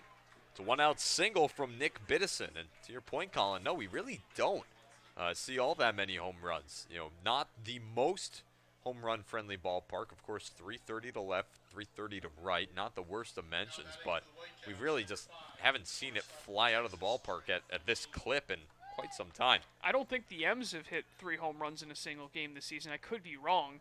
And if they have, it's probably only happened once. This will prompt a conversation on the mound. There is an arm warming in the Mariners bullpen. Out there currently for Harwich is one of the new guys who's yet to make a debut, Kieran Gardner out of UMBC. So we may end up seeing him at some point here tonight, even if we will be seeing him at some point here tonight. He is currently standing on the mound. It's a pitching change here from White House Field. We'll be back in just a moment. The day is done for Alex Rayo. We'll bring you his line in a minute. Don't go too far. You're listening to the Harwich Mariners YouTube network.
Welcome back to baseball here at White House Field. Trey Faltini, the first batter that will be faced by the newest member of this Harwich Mariners pitching staff, Kieran Gardner. Gardner, the righty out of UMBC. Nick Biddison stands on first with his single as Faltini will foul one off. Faltini tonight had a home run back in the 3rd inning, then proceeded to get hit by a pitch and fly out to left in his subsequent at-bats. UMBC, don't they have a basketball program? I think they do. Maybe one that knocked off the #1 seed Virginia Cavaliers a couple years ago. That must be a sensitive subject with Chris Newell and Max Codier in the dugout. Yeah, we'll have to see just how much that's talked about between those two. Of course, UMBC out of the America East Conference won the automatic bid that year and proceeded to shock the world as Garner ahead here, 0-2. The Retrievers. 0-2 pitch is going to miss. Although for those Virginia guys, I'm sure they'll settle for that loss considering what happened a year later. Yeah, of course, you come back and you win the championship and all of a sudden feel a lot better. It's a 1-2 count here. Big swing and a miss from Trey Faltini. And the first batter faced by Kieran Garner in a Mariners uniform is a strikeout. Yeah, good looking stuff in that at-bat against Faltini, who's been having a strong night, of course, with the home run. Able to drop a changeup, it looked like, down and away. Got him to chase after it. A big out to kind of slow the momentum of the Whitecaps, who've been able to surge this inning against Rayo with another 2-run home run. Garner did not play this past season at UMBC. And then in the 2020 season, made just 3 appearances. Each of them starts. Pitched 14 complete innings, gave up 17 hits, 12 earned runs, 8 walks, 7 strikeouts. Not sure how much pitching he's done since then. Since, again, no numbers recorded for this past spring, where the America East was in action. He falls behind in the count here, 2-0. Bingham still looking for his first hit of the night, 0 for 4. Tough night at the top of the order. 2-0 pitch. 91 miles an hour. Just misses down low. Count now 3-0 here. So he's got some velocity on him. We don't have too much of a scouting report on Garner, but anytime you can reach the 90s, it's not bad, but it's about having the control on that as well. Just missed low on that. 3-0 pitch. 90 miles an hour. That'll get in for a called strike. Yeah, there weren't any stats on him from the 2021 season, so from our notes, it's been a long time since he's really had an extended amount of looks when it comes to pitching, but 3-1 pitch, chopped on the ground, just foul.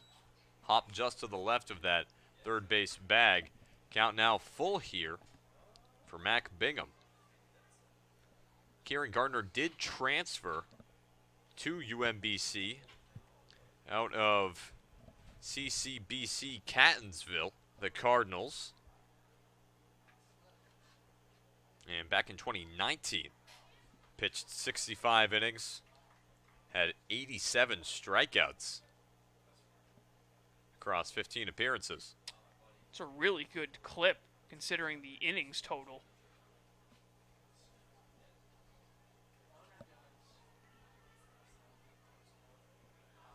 Got a full count here, trying to get out of the inning. This ball's popped up, skied out towards right. Jordan Beck charging in, loses his hat, finds the ball. That will end the top of the 8th inning. Brewster does get 2 more on yet another 2-run shot, this time from Cooper Weiss. Harwich leads at 11-6. They'll try to see if they can add on a few more in the bottom of the 8th before trying to lock it down in the top of the 9th. We'll be back in a minute. You're watching the Harwich Mariners YouTube network.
Welcome back into White House Field. Tim Foley, Colin Casey with you as we near the conclusion of this one. Jordan Beck steps in to lead it off for the Harwich Mariners here in the bottom of the 8th inning. Back on the mound for the Brewster Whitecaps, the righty out of Yale, Mike Walsh. Looking to have another solid inning. Had 2 strikeouts last inning against the Mariners. He did walk 2 batters. So trying to reel in his control just a bit, but did have good strikeout stuff. He's behind in the count, 1-0 here to Beck. Beck takes a second pitch inside, 2-0. Beck on the night so far, just 1 for 4. Had a single back in the second inning. Did end up coming around to score. He was one of the 2 batters who were walked in, thanks to back-to-back walks from Kavanaugh, Levins, and Wilkin in that second inning. It's a 3-0 count here to Beck. Trying to get on base for the second time tonight.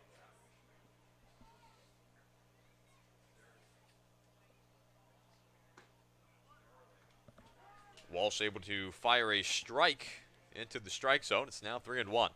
This one being the 7th game the Harwich Mariners have scored at least 10 runs on the season. 3-1 pitch. Also in for a called strike. Count now full after opening up at 3-0. And for Harwich, they do like to score in droves. They put up quite a few double-digit games, as you put it, Colin. This is a lineup that is clicking at the right time. Full count pitch. Beck will foul this one off. Full count pitch coming again in just a moment. 4th time at White House Field they've put up double-digit runs. Last one, of course, the thrilling 18-16 win against Hyannis 8 days ago. Yeah, these double-digit wins, they're not always easy. No, they're not. The other one against Hyannis, of course, 15-12 down in the Harbor. Swing and a miss, down goes Beck. That is 3 straight strikeouts from Mike Walsh. It's a excellent battle there from Walsh as he fell behind in the count, 3-0 at first. It's a nice job. Of course, had a couple of walks early on, but since then, 3 straight strikeouts against 3 very formidable hitters. So this brings up Zach Preisner, another formidable hitter for these Mariners. 4 for 4 tonight with 4 singles. It has been automatic for this man. Takes a big swing at the first pitch he sees and gives a bit of a nod as he walks away after swinging at that first pitch, understanding exactly what it was that he just saw. It's an 0-1 count here. And the pitch. Preisner shies away from that one, just heading over his left shoulder as he turned around on that one. Count now 1-1. I'm not sure what's gotten into Zach Preisner, though, over the last couple of weeks, but he's basically turned into 2000's Nomar Garcia-Parra. 1-1 pitch is going to skip in the dirt now, 2-1 here. Of course, Garcia-Parra had that ridiculous season for the Red Sox in the year 2000 where he hit .372, which is unheard of 20 years later. No one's ever coming close to that mark based on the way the game's going. 2-1 pitch misses up high, now 3-1. And of course, Garcia-Parra, former Cape Leaguer as well. Right. Former Orlean, I suppose back at that time they were the Cardinals. Believe they still were at that point. That was before the legislation came in, I think 2008. 3-1 pitch. That will miss up high. Zach Preisner on for the 5th time tonight. 4 singles and a walk. Walks as good as a hit when it's a single. Great job showing patience, which we've seen up and down the lineup tonight. That's really something we see a lot of in the Mariners when they score these double-digit runs. A ton of walks, and then they get those big hits to drive those runners in, including the one that McDermott had earlier. Timely hitting, one of the things this Mariners lineup prides itself on. 3rd in the league in RBI at 149. It is now Matt McDermott who steps in. 2 for 4 today. Came home to score in the 4th inning, had a double last time around. He helped drive in some runs, but of course they were unearned, so he does not get credit for the RBI. This ball's going to be hit. Goes over to Faltini at second. Throw on to first is in time. 6-3 double play on a ball hit softly up the middle by Matt McDermott. That will end the inning. We move now to the top of the 9th inning. Harwich Mariners looking to close this one out. They're up 11-6. Don't go too far. You're watching the Harwich Mariners YouTube network.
Welcome back to the top of the 9th inning here. Harwich Mariners looking to close this game out. They will leave the ball in the hands of the righty out of UMBC, Kieran Gardner. Gardner looked real good in that last inning he just had for the Mariners, as he was able to come in relief of Alex Rayo. Strike out one batter, get the next to fly out to right. So in steps Tyler Dellerman. Dellerman ahead in the count here, 2-0. That closed the book on Rayo. 2 1/3 innings, 4 earned runs allowed. Dellerman shies away from that pitch there. Count now 3-0 here. Gardner in his Cape League debut, yet to issue a walk. Hoping to avoid doing so here. Next pitch is in for a strike. And we saw this last inning as well, where he fell behind in a count 3-0, but managed to battle back. It's a 3-1 pitch. This one's fouled off, and here we go. Kieran Gardner, once again, able to run a count full. Yeah, he doesn't give up on some of these at-bats when he falls behind. He'll attack you with zero regret. That ball is going to miss inside. This will send the leadoff man, Dellerman, down to first. One on with nobody out. And Tyler Dellerman quietly having a strong day at the plate, reaching base 4 times, a pair of hits. Just hasn't gotten much help behind him in this game. Jake Thompson, rough day at the plate with a pair of strikeouts and a double play ball. So in steps at the aforementioned Thompson. Only time he's gotten on today was the walk in the 7th inning. First pitch to him, 91 miles an hour, right over the plate. It's a strike. And this is a really important appearance here for Kieran Gardner and these Harwich Mariners. This is a Mariner bullpen that is in need of some guys who are going to be able to perform well. Owen pitch at 75 miles an hour. 16-mile-an-hour drop-off to that changeup from Gardner. It's now an 0-2 count. Really good control on that off-speed from Gardner. See if he ends up working his way into this bullpen as a key pitcher. 0-2 pitch is just hit off the end of the bat. An excuse me swing from Jake Thompson puts runners on second and first with nobody out. Yeah, we know the Whitecaps will never go quietly into the night, putting a couple of guys on base to begin the ninth inning. One swing from these power bats in the lineup, and we could have a bit of a different ball game. Things could get interesting really quickly. So now in steps Tony Bullard. Bullard on the day, 0 for 2, 2 strikeouts. He's been walked and hit by a pitch. He's got a chance here to help his team try to climb back into this one, down to their final 3 outs. A battle for the foul ball over in the Mariners' dugout. Or bullpen, rather.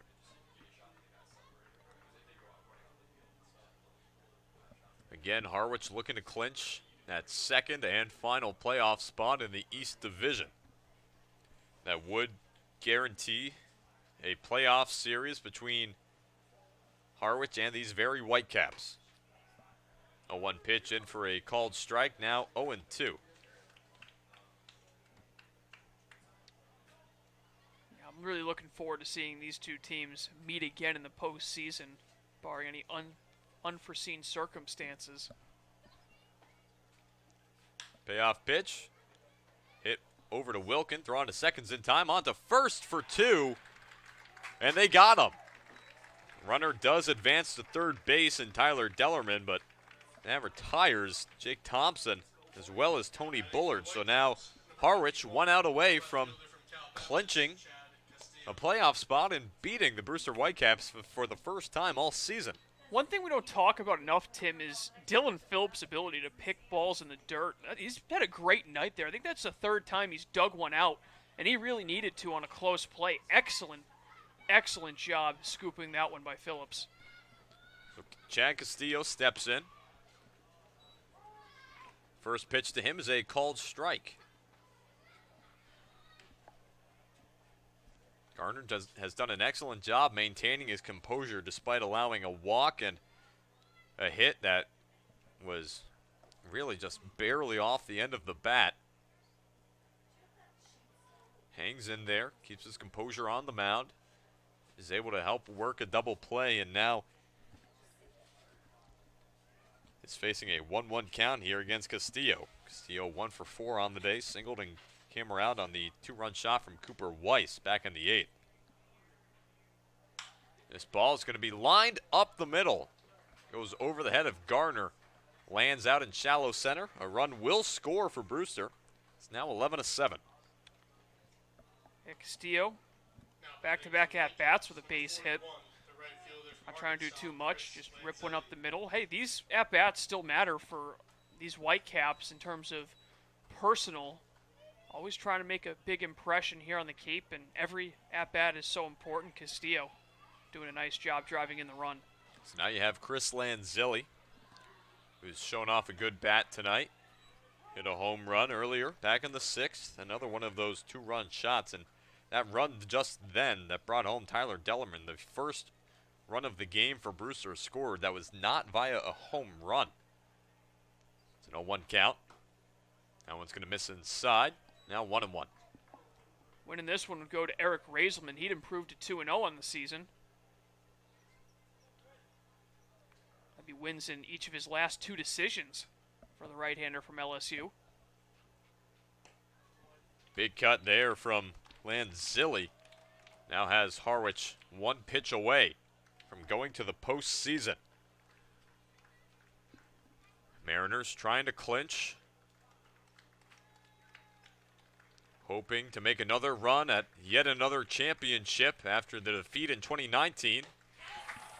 And book it. The Harwich Mariners are heading to the 2021 Cape Cod Baseball League playoffs. 11-7 your final. The Harwich Mariners able to beat the Brewster Whitecaps for the first time all season in what has been the most important game for them to pick up over the Whitecaps. We'll take a moment, step away, collect our numbers, come back to you in just a moment to recap this game. And once again, the final score 11-7. We'll be back in just a moment. Don't go too far. You're watching the Harwich Mariners YouTube network.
Welcome back to the Harwich Mariners post-game show. The final, once again, Harwich Mariners 11 runs on 11 hits and 1 error.